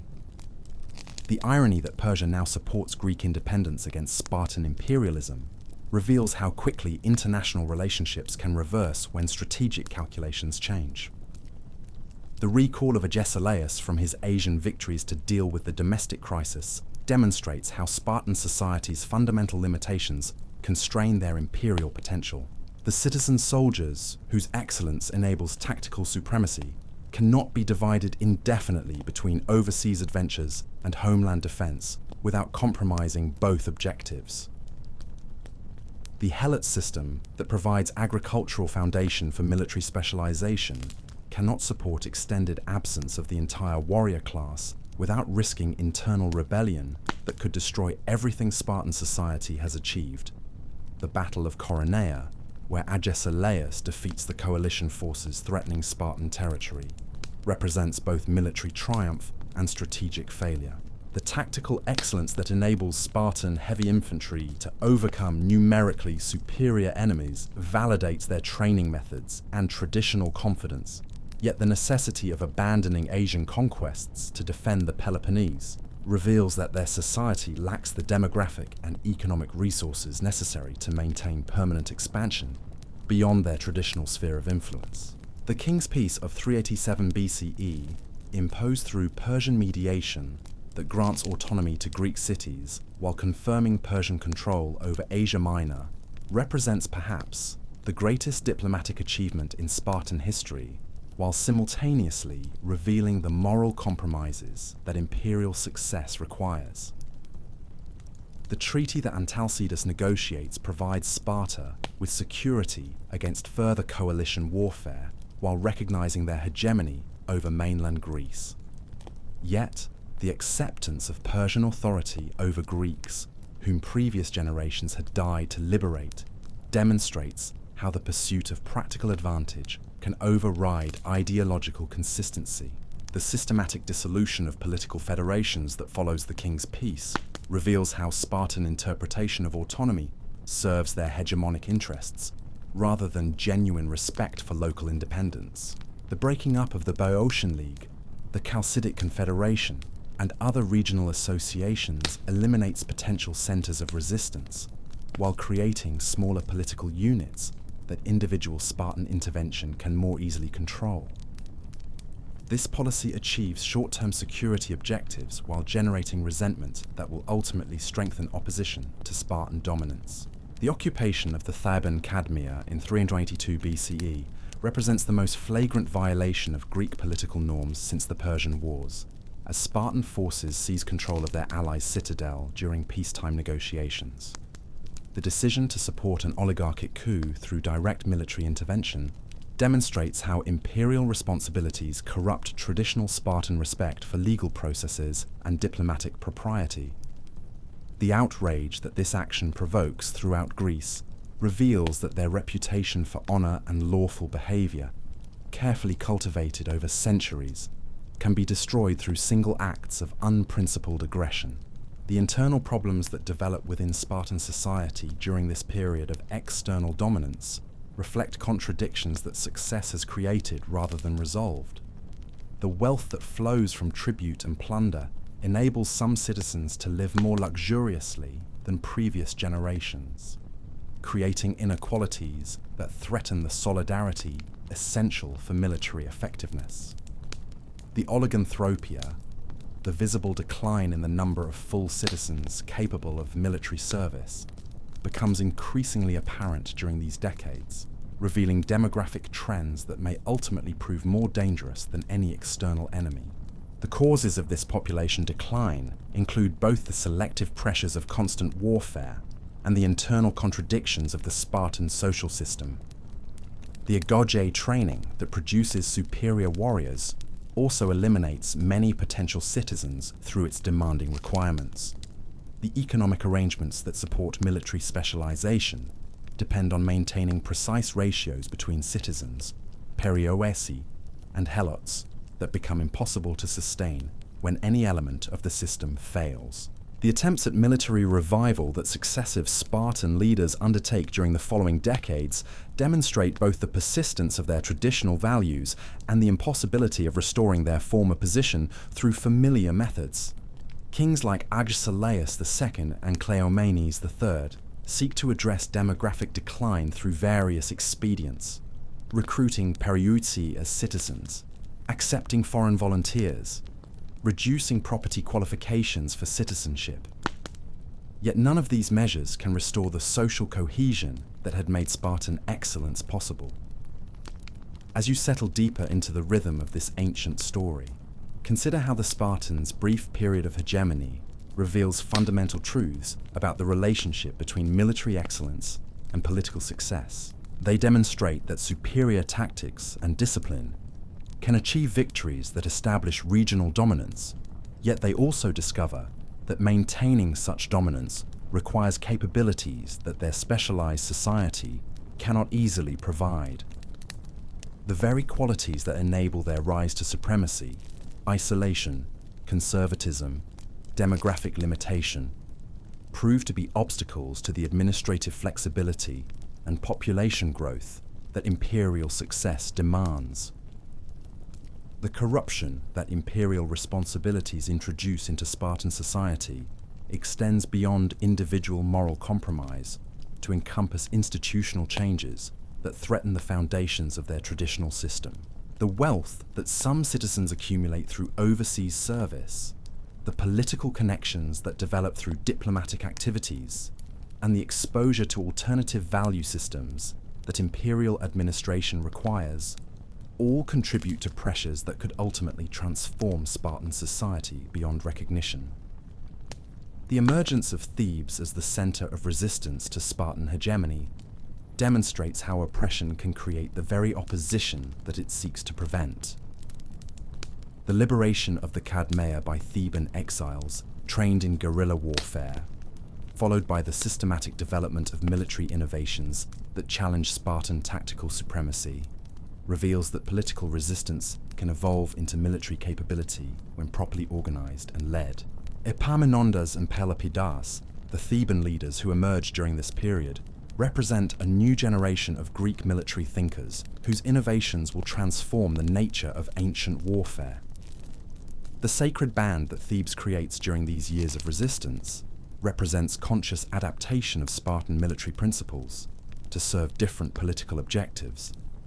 The elite unit of paired lovers, whose bonds provide motivation that transcends ordinary military discipline, demonstrates that other Greek communities can match Spartan dedication when properly motivated. The training methods that produce tactical excellence comparable to Spartan achievements suggest that their military supremacy may depend more on social arrangements than inherent superiority. The stage is set for challenges that will test whether the society that has achieved military supremacy through centuries of systematic development can adapt to the realities of imperial governance while preserving the essential characteristics that made their achievements possible. The enemies gathering beyond their borders possess not only military capability, but moral authority that comes from resisting oppression, creating conditions that will determine whether Spartan excellence can evolve or whether its very perfection has made adaptation impossible. The twilight deepens over a Greek world, where the balance of power shifts like sand beneath an incoming tide. The Spartans, who had seemed invincible just decades before now, face challenges that cannot be overcome through individual courage or collective discipline alone. Their empire, built through military superiority, begins to crumble as the very foundations upon which their society rests prove inadequate for the demands of governing peoples who have never accepted their rule as legitimate.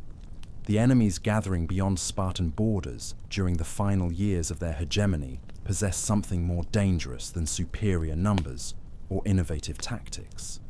They carry with them the moral authority that comes from resisting oppression, combined with military knowledge gained through decades of studying Spartan methods.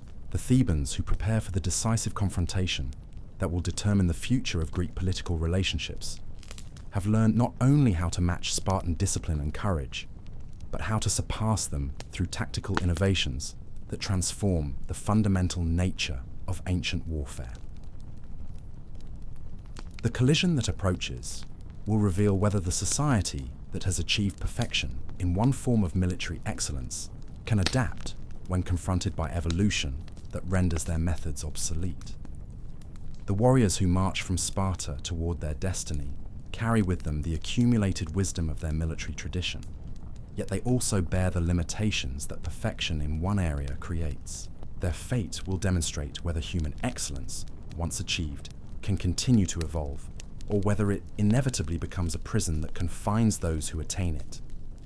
The gentle rhythm of night sounds from the valley below seems to whisper of changes coming with the dawn.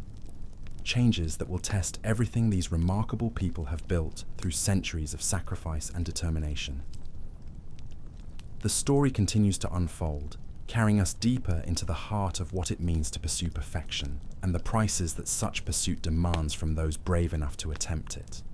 The morning mist clings to the valleys of Laconia as we witness the unfolding of what will become the most decisive moment in Spartan history.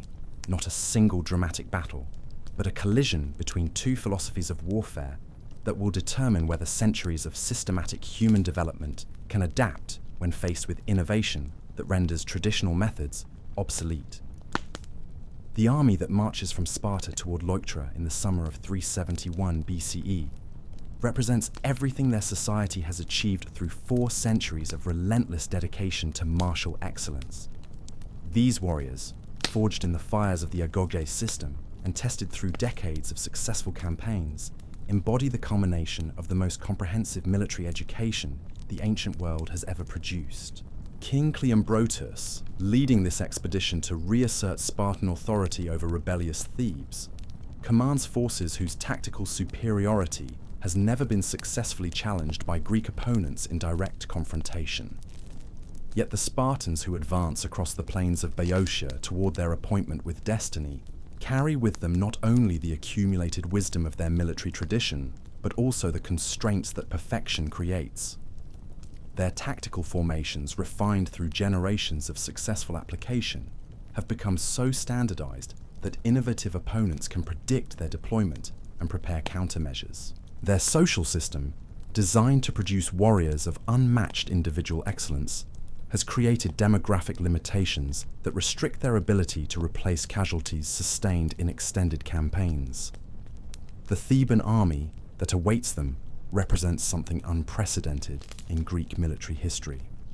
These are not the scattered militias or hastily assembled coalitions that Spartan forces had traditionally dominated, but a professional military organization that has spent years studying Spartan methods while developing innovations specifically designed to exploit the very consistency that had made those methods successful.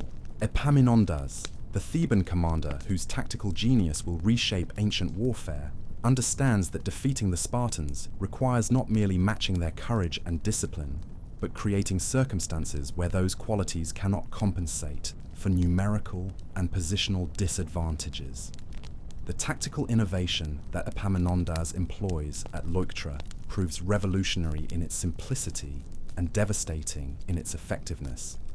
The oblique formation that concentrates maximum force against the Spartan right wing while refusing battle elsewhere demonstrates how military science can evolve to counter even the most perfectly developed traditional methods. The deepened phalanx that he creates, 50 ranks instead of the usual 8, generates impact that overwhelms Spartan resistance through sheer mass while preventing the individual excellence of Spartan warriors from influencing the battle's outcome. The shock of defeat that follows represents more than military reverse. It constitutes psychological catastrophe that undermines the fundamental assumptions upon which Spartan society rests.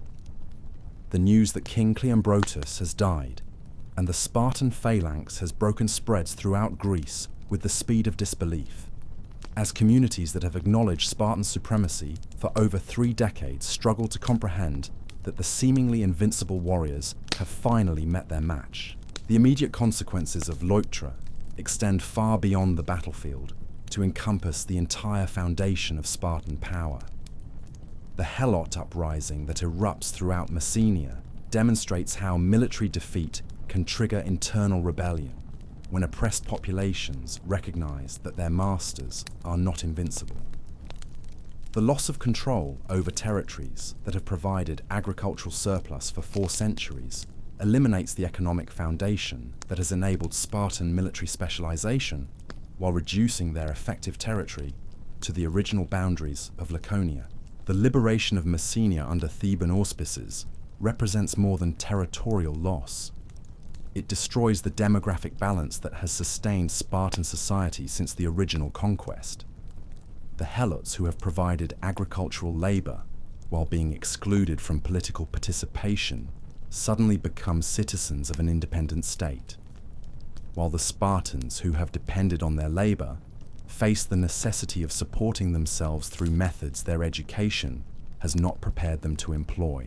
The foundation of Megalopolis as a federal capital for Arcadian independence demonstrates how Spartan defeat encourages broader resistance to their traditional domination throughout the Peloponnese. The coalition of previously subject peoples, supported by Theban military intervention, creates power structures that permanently alter the strategic balance while establishing precedents for cooperation that could exclude Spartan influence entirely. The demographic crisis that becomes apparent during this period reveals problems that extend beyond immediate military and territorial losses to encompass the fundamental sustainability of Spartan social arrangements. The oliganthropia that observers note reflects trends that have been developing for generations, but now threaten to reduce Sparta to insignificance regardless of external pressures. The causes of this population decline include both the selective pressures of constant warfare and the internal contradictions of the Spartan social system. The agoge training that produces superior warriors also eliminates many potential citizens through its demanding requirements. The economic arrangements that support military specialization depend on maintaining precise ratios between citizens, perioeci, and helots that become impossible to sustain when any element of the system fails. The marriage customs that subordinate personal preference to genetic quality create social pressures that discourage reproduction among citizens whose resources have been diminished by territorial losses. The attempts at military revival that successive Spartan leaders undertake during the following decades demonstrate both the persistence of their traditional values and the impossibility of restoring their former position through familiar methods. Kings like Agesilaus II attempt various expedients to address the crisis, recruiting perioeci as citizens, accepting foreign volunteers, reducing property qualifications for citizenship. Yet none of these measures can restore the social cohesion that had made Spartan excellence possible, while all of them threaten to dilute the very characteristics that had distinguished Spartan society from its neighbors. The intervention of Macedonian power in Greek affairs during the mid-4th century provides Sparta with opportunities to recover some independence through resistance to external domination. The refusal to participate in Philip II's Corinthian League while maintaining nominal autonomy reduces Sparta to the status of regional holdout against forces that have transformed the entire Mediterranean world.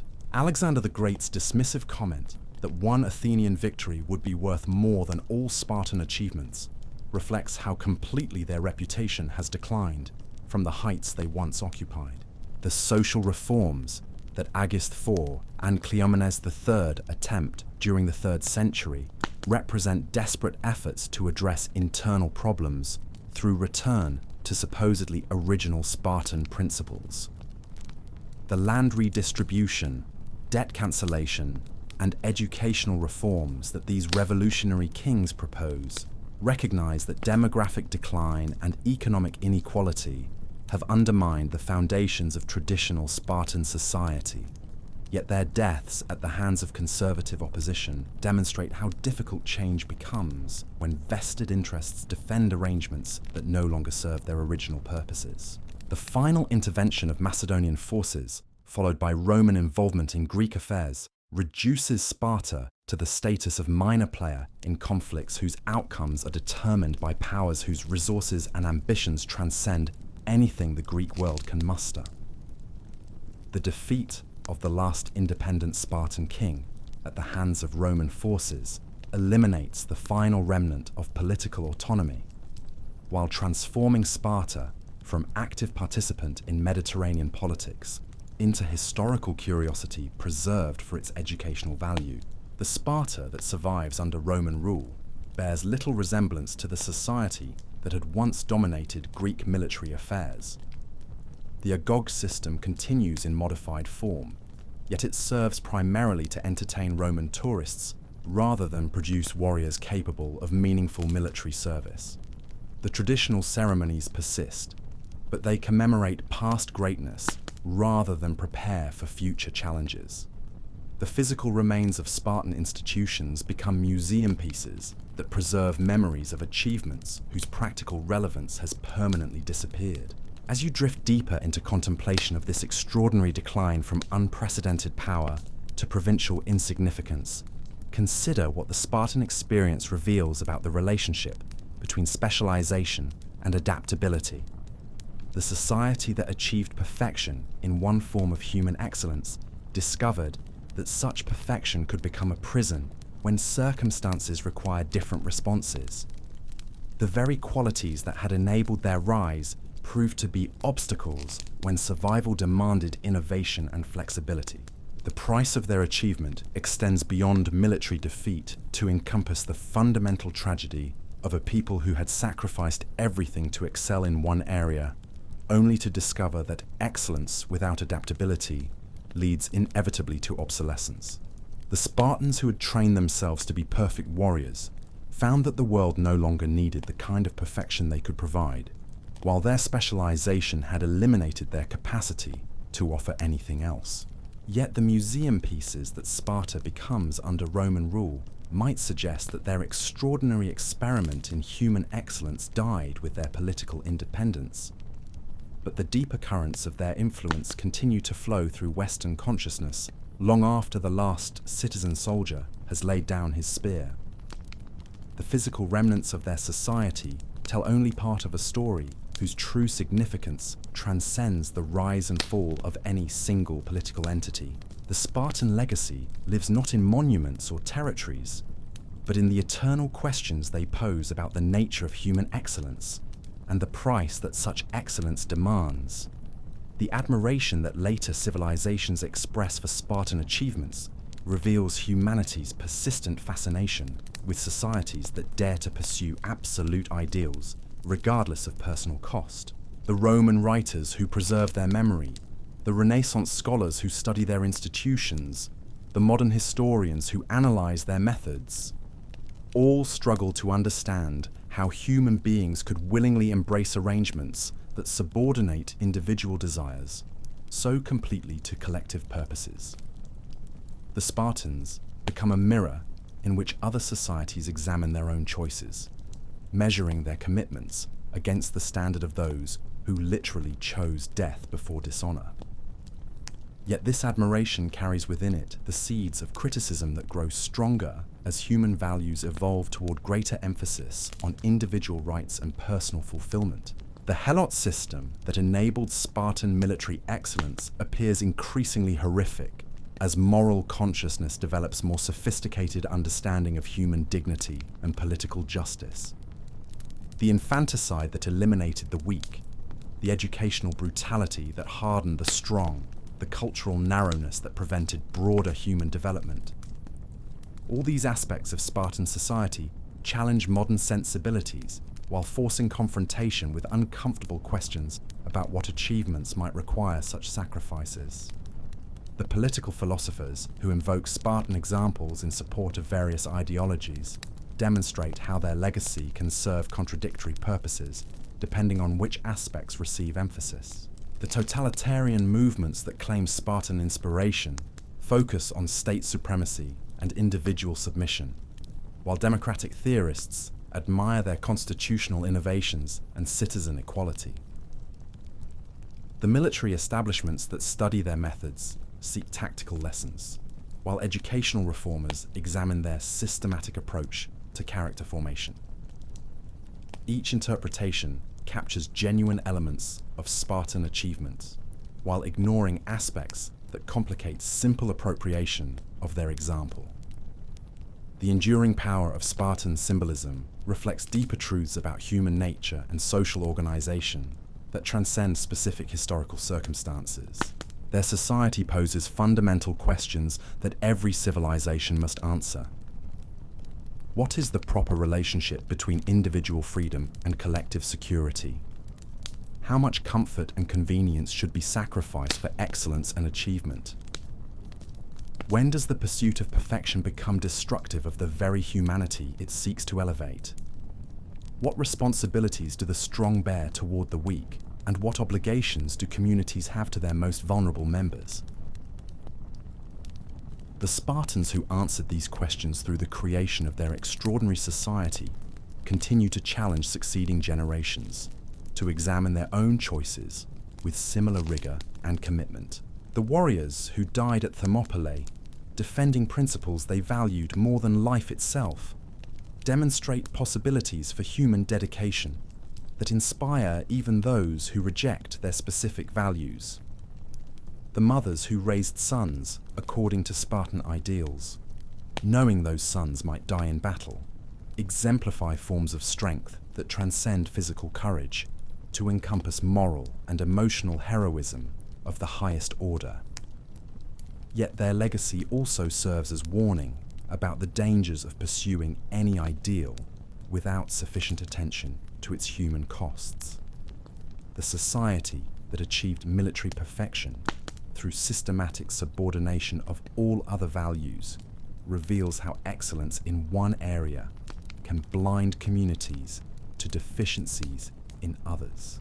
The Spartans, who created the most effective warrior culture in ancient history, also created a society incapable of the adaptation, innovation, and cultural development that enables civilizations to contribute lasting achievements beyond military conquest. The questions they raise about education remain particularly relevant in any age that seeks to shape human character through systematic training. Their demonstration that intensive, prolonged, and carefully structured experiences can produce individuals whose capabilities far exceed normal human limitations continues to influence educational theory and practice. Yet their example also reveals how such training can narrow rather than broaden human potential when it serves exclusively utilitarian purposes rather than genuine human flourishing.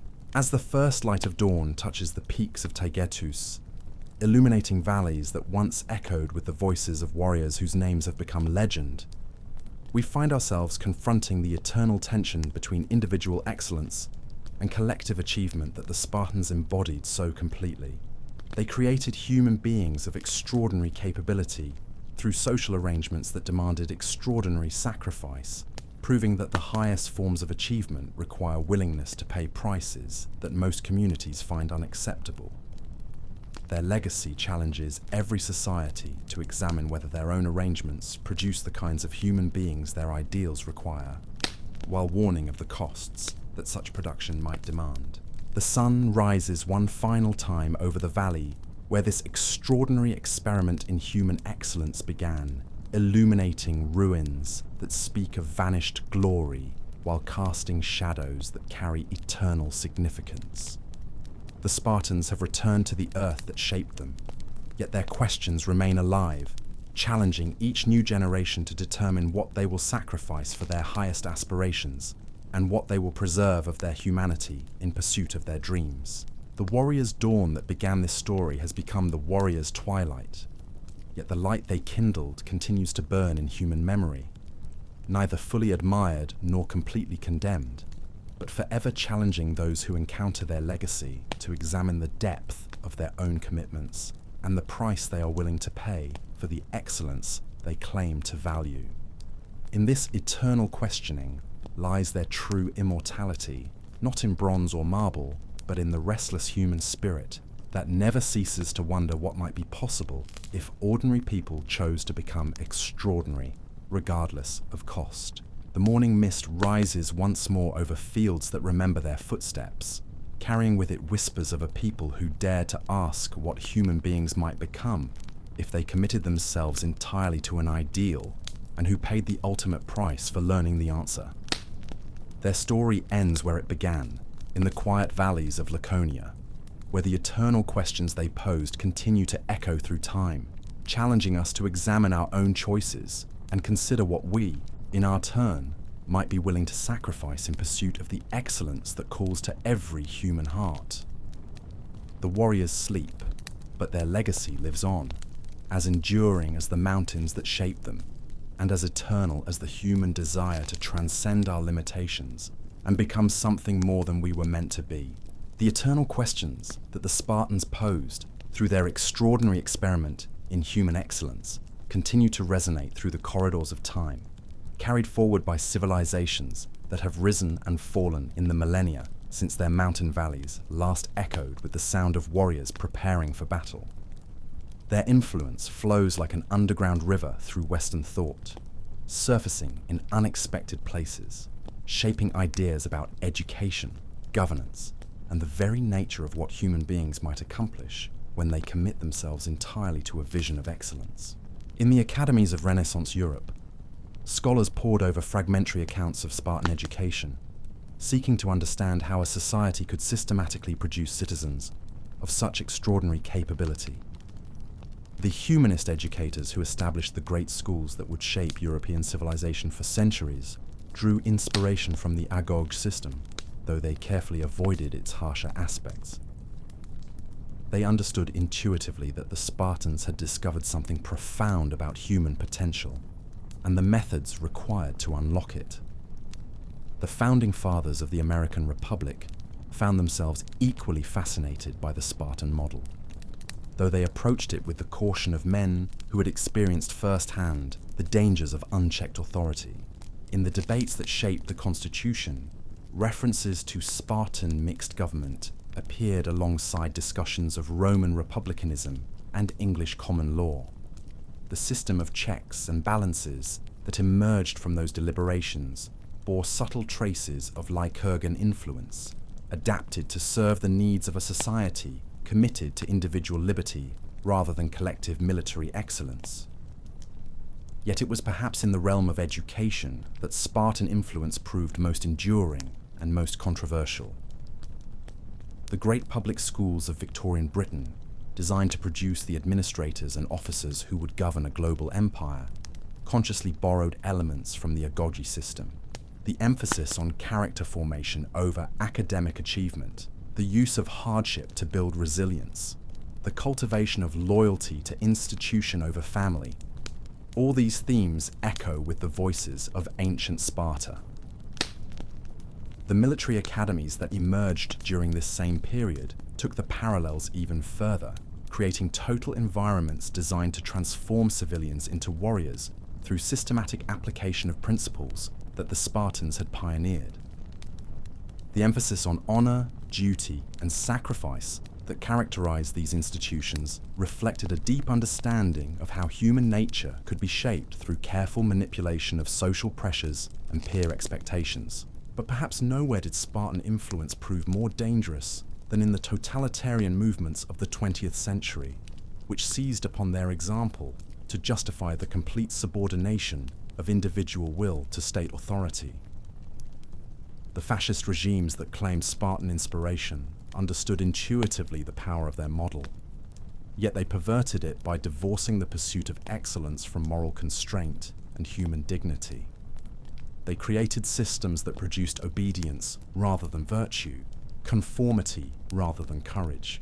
The horror of these perversions served to discredit Spartan influence for generations, yet gradually, scholars began to distinguish between the authentic lessons of their experience and the distortions imposed by those who sought to use their example for ignoble purposes.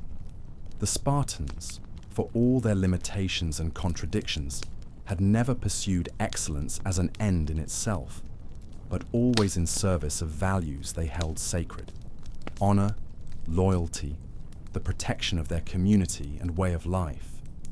In our own time, as societies grapple with questions about the proper relationship between individual freedom and collective responsibility, the Spartan example continues to offer both inspiration and warning. Their demonstration that human beings can achieve extraordinary things when properly motivated and systematically trained speaks to our persistent belief in human potential. Yet their tragic inability to adapt when circumstances changed serves as a sobering reminder of the dangers of pursuing any ideal without sufficient flexibility and wisdom.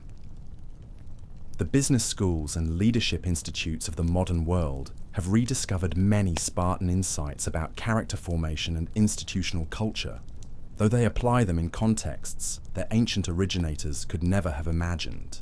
The emphasis on teamwork, the use of shared hardship to build bonds of trust, the understanding that true leadership emerges from service to others rather than personal aggrandizement. All these principles trace their lineage back to the mountain valleys of Laconia. Athletic programs throughout the world continue to draw inspiration from Spartan methods, recognizing that physical excellence requires not just training of the body, but cultivation of the mental toughness that enables individuals to transcend their perceived limitations.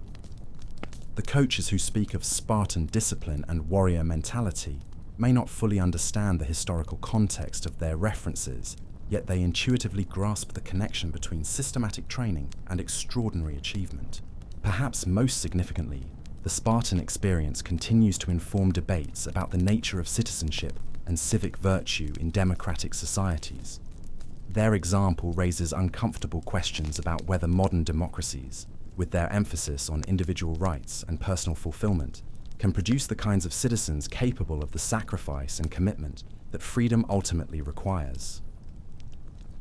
The decline of civic engagement, the weakening of social bonds, the growing emphasis on personal success over collective welfare, all these trends in contemporary society might have seemed familiar to ancient observers who watched the Spartans struggle with the tensions between individual excellence and community solidarity. Their solution, while extreme and ultimately unsustainable, demonstrated that human beings are capable of transcending narrow self-interest when they embrace a vision of something greater than themselves. Yet, for all their historical significance and enduring influence, the Spartans remain fundamentally mysterious, their inner lives largely hidden from us by the very disciplines that made them legendary. We know what they accomplished. We can analyze their institutions and methods. We can trace their influence through subsequent history. But we can only imagine what it felt like to live within their extraordinary system, to grow up knowing that every aspect of your existence was directed toward a single overarching purpose. The mothers who raised children according to Spartan principles, the young men who endured 20 years of systematic hardship, the warriors who faced death with apparent indifference. What did they think about in their private moments? How did they reconcile their individual desires with the demands of their society? What dreams did they harbor that could never be spoken aloud? These questions remind us that behind every historical achievement lie human beings whose experiences remain largely unknowable to us, separated as we are by vast distances of time and cultural change. The Spartans become even more remarkable when we remember that they were not mythological heroes, but real people who chose to embrace a way of life that demanded everything of them, while offering rewards that most of us would find insufficient compensation for such sacrifice. Their story serves as a mirror in which we can examine our own choices and commitments. In an age when personal comfort and individual fulfillment are often treated as the highest values, the Spartan example challenges us to consider whether we might be capable of greater things if we were willing to pay greater prices. Yet it also warns us about the dangers of pursuing excellence without wisdom, strength without compassion, unity without respect for human dignity. As the gentle rhythms of night settle over the modern world, carrying with them the accumulated weight of centuries of human experience, we find ourselves still grappling with the same fundamental questions that confronted those ancient warriors in their mountain valleys. What do we owe to our communities? What are we willing to sacrifice for our highest ideals? How do we balance the demands of collective welfare against individual freedom and creativity? The Spartans offer no easy answers to these questions, perhaps because there are no easy answers. Their experience suggests that every society must find its own path between the competing demands of excellence and humanity, strength and compassion, tradition and adaptation. What they provide is not a model to be copied, but an example to be contemplated, a reminder of both human potential and human limitation. Their legacy lives on in the questions they force us to ask about ourselves and our own societies. In schools and military academies, in corporate boardrooms and athletic fields, in the quiet moments when individuals confront choices between comfort and challenge, their influence continues to shape human behavior in ways both subtle and profound. The warriors sleep in valleys that time has largely forgotten, their names mostly lost to history, their individual stories dissolved into the larger narrative of their collective achievement. Yet something essential of what they were continues to pulse through human consciousness, challenging each generation to examine the depth of their own commitments and the authenticity of their professed values.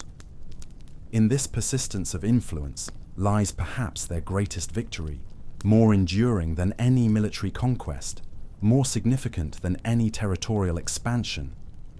They achieved a form of immortality, not through monuments or written records, but through their demonstration of what human beings might accomplish when they dare to pursue excellence regardless of cost. The morning light that first illuminated their valley continues to rise over a world they helped to shape, carrying with it the eternal promise that ordinary people, properly motivated and systematically developed, might yet achieve extraordinary things. Their story ends where all human stories must end, in the quiet earth that receives us all. But the questions they posed, the standards they set, the possibilities they revealed, these continue to echo through time, as persistent as the human desire to transcend our limitations and become something more than we were meant to be. The last echoes of their footsteps have long since faded from the mountain paths they once traveled. But their true legacy lives on in every individual who chooses challenge over comfort, service over self-interest, excellence over mediocrity. In this choice, made daily by countless people who may never have heard their names, the warriors of Sparta achieved their final victory, not over external enemies, but over the human tendency toward complacency and compromise. Their story becomes our story, their questions our questions, their challenge our inheritance. In the end, perhaps that is enough. Perhaps that is everything. The gentle sounds of the night continue around us, carrying us deeper into contemplation of what they achieved and what they sacrificed, what they gained and what they lost, what they offer to us and what we might yet offer to those who will come after us, in the endless human quest for meaning, purpose, and the courage to pursue both, regardless of cost. The mountain winds carry whispers of a truth that transcends the rise and fall of empires. A recognition that some stories refuse to end simply because their protagonists have departed the stage of history. In the quiet hours before dawn, when the world holds its breath between darkness and light, we find ourselves drawn back to those ancient valleys where extraordinary choices were made by ordinary people who dared to ask what human beings might become. the Spartans achieved something that few civilizations have ever accomplished. They created a society so perfectly adapted to its chosen purpose that it became legendary not just for what it achieved, but for the completeness of its commitment to that achievement. Yet this same perfection contained the seeds of its own destruction, demonstrating with tragic clarity that excellence without adaptability leads inevitably to obsolescence. Their influence spreads like ripples across the centuries, touching civilizations that never knew their names, yet inherited something essential from their example. In the military academies, where young officers learn that courage is not the absence of fear, but action in spite of it, we hear echoes of the agoge. In the schools where character is valued above test scores, where hardship is understood as a teacher rather than an enemy, the ghost of Lycurgan wisdom walks the halls. The boarding schools of Victorian England, designed to forge the leaders of a global empire, borrowed consciously from Spartan methods while carefully avoiding their extremes. The emphasis on cold baths and simple meals, on sports that built character more than skill, on loyalty to institution over family comfort, all reflected an understanding that human excellence emerges not from ease, but from systematic challenge. Yet it was in the darker chapters of more recent history that Spartan influence proved most dangerous, as totalitarian movements seized upon their example to justify the complete subordination of individual will to state power.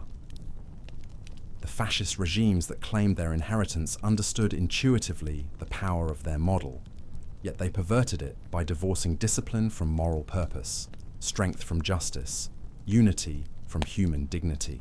These distortions served to discredit Spartan influence for generations, creating a silence around their example that reflected not scholarly judgment, but historical trauma. Only gradually have we begun to distinguish between the authentic lessons of their experience and the corruptions imposed by those who sought to use their name for ignoble ends. The business schools of our modern world have rediscovered many insights about leadership and institutional culture that the Spartans pioneered. The understanding that true authority emerges from service rather than domination, that shared hardship builds bonds stronger than shared comfort, that excellence requires systematic cultivation rather than natural talent alone. All these principles flow from sources as ancient as the Eurotas Valley. Athletic programs throughout the world continue to invoke their name, recognizing something profound in their approach to human development. The coaches who speak of warrior spirit and Spartan discipline may not fully grasp the historical context of their references, yet they understand intuitively that physical achievement requires mental transformation, that champions are forged through processes that ordinary people would find unbearable. Perhaps most significantly, their experience continues to inform our struggles with fundamental questions about citizenship and civic virtue. In an age when individual rights often seem to trump collective responsibilities, when personal fulfillment is frequently treated as life's highest purpose, the Spartan example poses uncomfortable challenges about what democratic societies require from their citizens.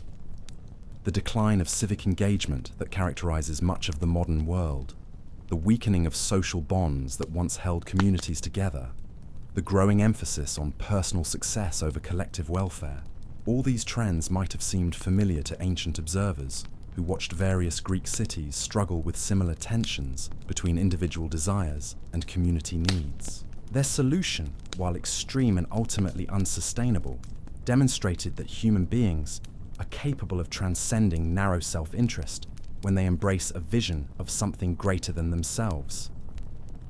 The question that haunts us is whether democratic societies, with their commitment to individual liberty, can produce the kinds of citizens capable of the sacrifice and commitment that freedom ultimately requires. Yet for all their influence and all our analysis, the Spartans remain fundamentally mysterious. We know what they accomplished. We can study their institutions. We can trace their impact through subsequent history. But we can only imagine what it felt like to live within their extraordinary system, To wake each morning knowing that every aspect of your existence served a single overarching purpose. The mothers who raised children according to principles that valued the state above the family. The young men who endured decades of systematic hardship. The warriors who faced death with apparent equanimity. What did they think in their private moments?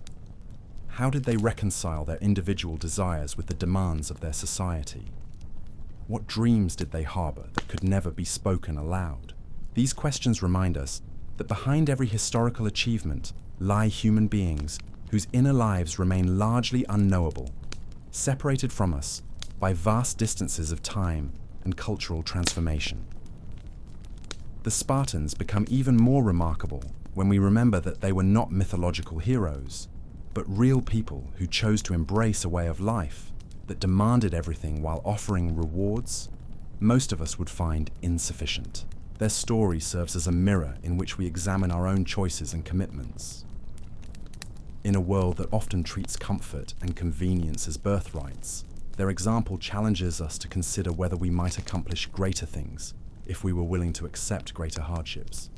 Yet it also warns us about the dangers of pursuing strength without wisdom, unity without compassion, excellence without regard for human dignity. The gentle rhythms of night settle around us, carrying the accumulated weight of human experience across centuries of struggle and achievement. We find ourselves still confronting the same fundamental questions that faced those ancient warriors in their isolated valleys. What do we owe our communities? What are we willing to sacrifice for our highest ideals? How do we balance collective welfare against individual freedom? The Spartans offer no simple answers, because there are no simple answers. Their experience suggests that every society must navigate its own course between competing demands of excellence and humanity, tradition and innovation, strength and mercy.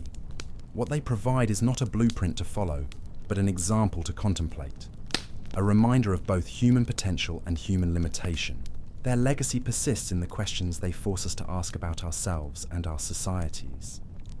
In classrooms and training grounds, in moments of crisis when individuals must choose between comfort and duty, their influence continues to shape behavior in ways both obvious and subtle. The warriors sleep in valleys that time has largely forgotten, their individual names lost to history, their personal stories dissolved into the larger narrative of collective achievement. Yet something essential of what they were continues to pulse through human consciousness, challenging each generation to examine the authenticity of their professed values and the depth of their actual commitments. In this persistence lies perhaps their greatest victory, more enduring than any military conquest, more significant than any territorial expansion. They achieved immortality not through monuments or written records, but through their demonstration of what human beings might accomplish when they dare to pursue excellence regardless of cost. The morning light that first illuminated their valley continues to rise over a world they helped shape, carrying with it the eternal promise that ordinary people, properly developed and systematically challenged, might yet achieve extraordinary things. Their story ends where all human stories must end, in the quiet earth that receives us all. But the questions they posed, the standards they established, the possibilities they revealed, these continue to echo through time, as persistent as the human desire to transcend our limitations and become something more than we thought possible. The last echoes of their footsteps have long since faded from the mountain paths, but their true legacy lives in every person who chooses challenge over ease, service over selfishness, excellence over mediocrity. In this choice, made daily by countless individuals who may never have heard their names, the warriors of Sparta achieved their final victory, not over external enemies, but over the human tendency toward complacency and compromise. Their story becomes our story. Their questions our questions. Their challenge our inheritance. In the end, perhaps that is enough. Perhaps that is everything. The gentle sounds of night continue around us, carrying us deeper into contemplation of what they achieved and what they sacrificed. what they gained and what they lost, what they offer us and what we might yet offer those who come after us, in the endless human quest for meaning, purpose, and the courage to pursue both regardless of cost. The warriors rest now in valleys where time moves differently, where the urgent concerns of empires fade into whispers carried on mountain winds. Their legacy lives not in stone or bronze, but in the eternal questions they pose to every human heart that beats with the desire for something greater than mere existence. In asking those questions, in grappling with their implications, in choosing how to answer them with our own lives, we honor not just their memory, but the highest possibilities of human nature itself. Sleep comes gently to those who have pondered deeply the choices that shape civilizations and the individuals who must make them. The story of Sparta ends as all great stories must, not with simple conclusions, but with enduring questions that each of us must answer in our own way, in our own time, with our own courage. The warrior's dawn has become twilight, but the light they kindled burns on, as eternal as the human spirit that dares to reach beyond the comfortable and familiar toward the challenging and magnificent.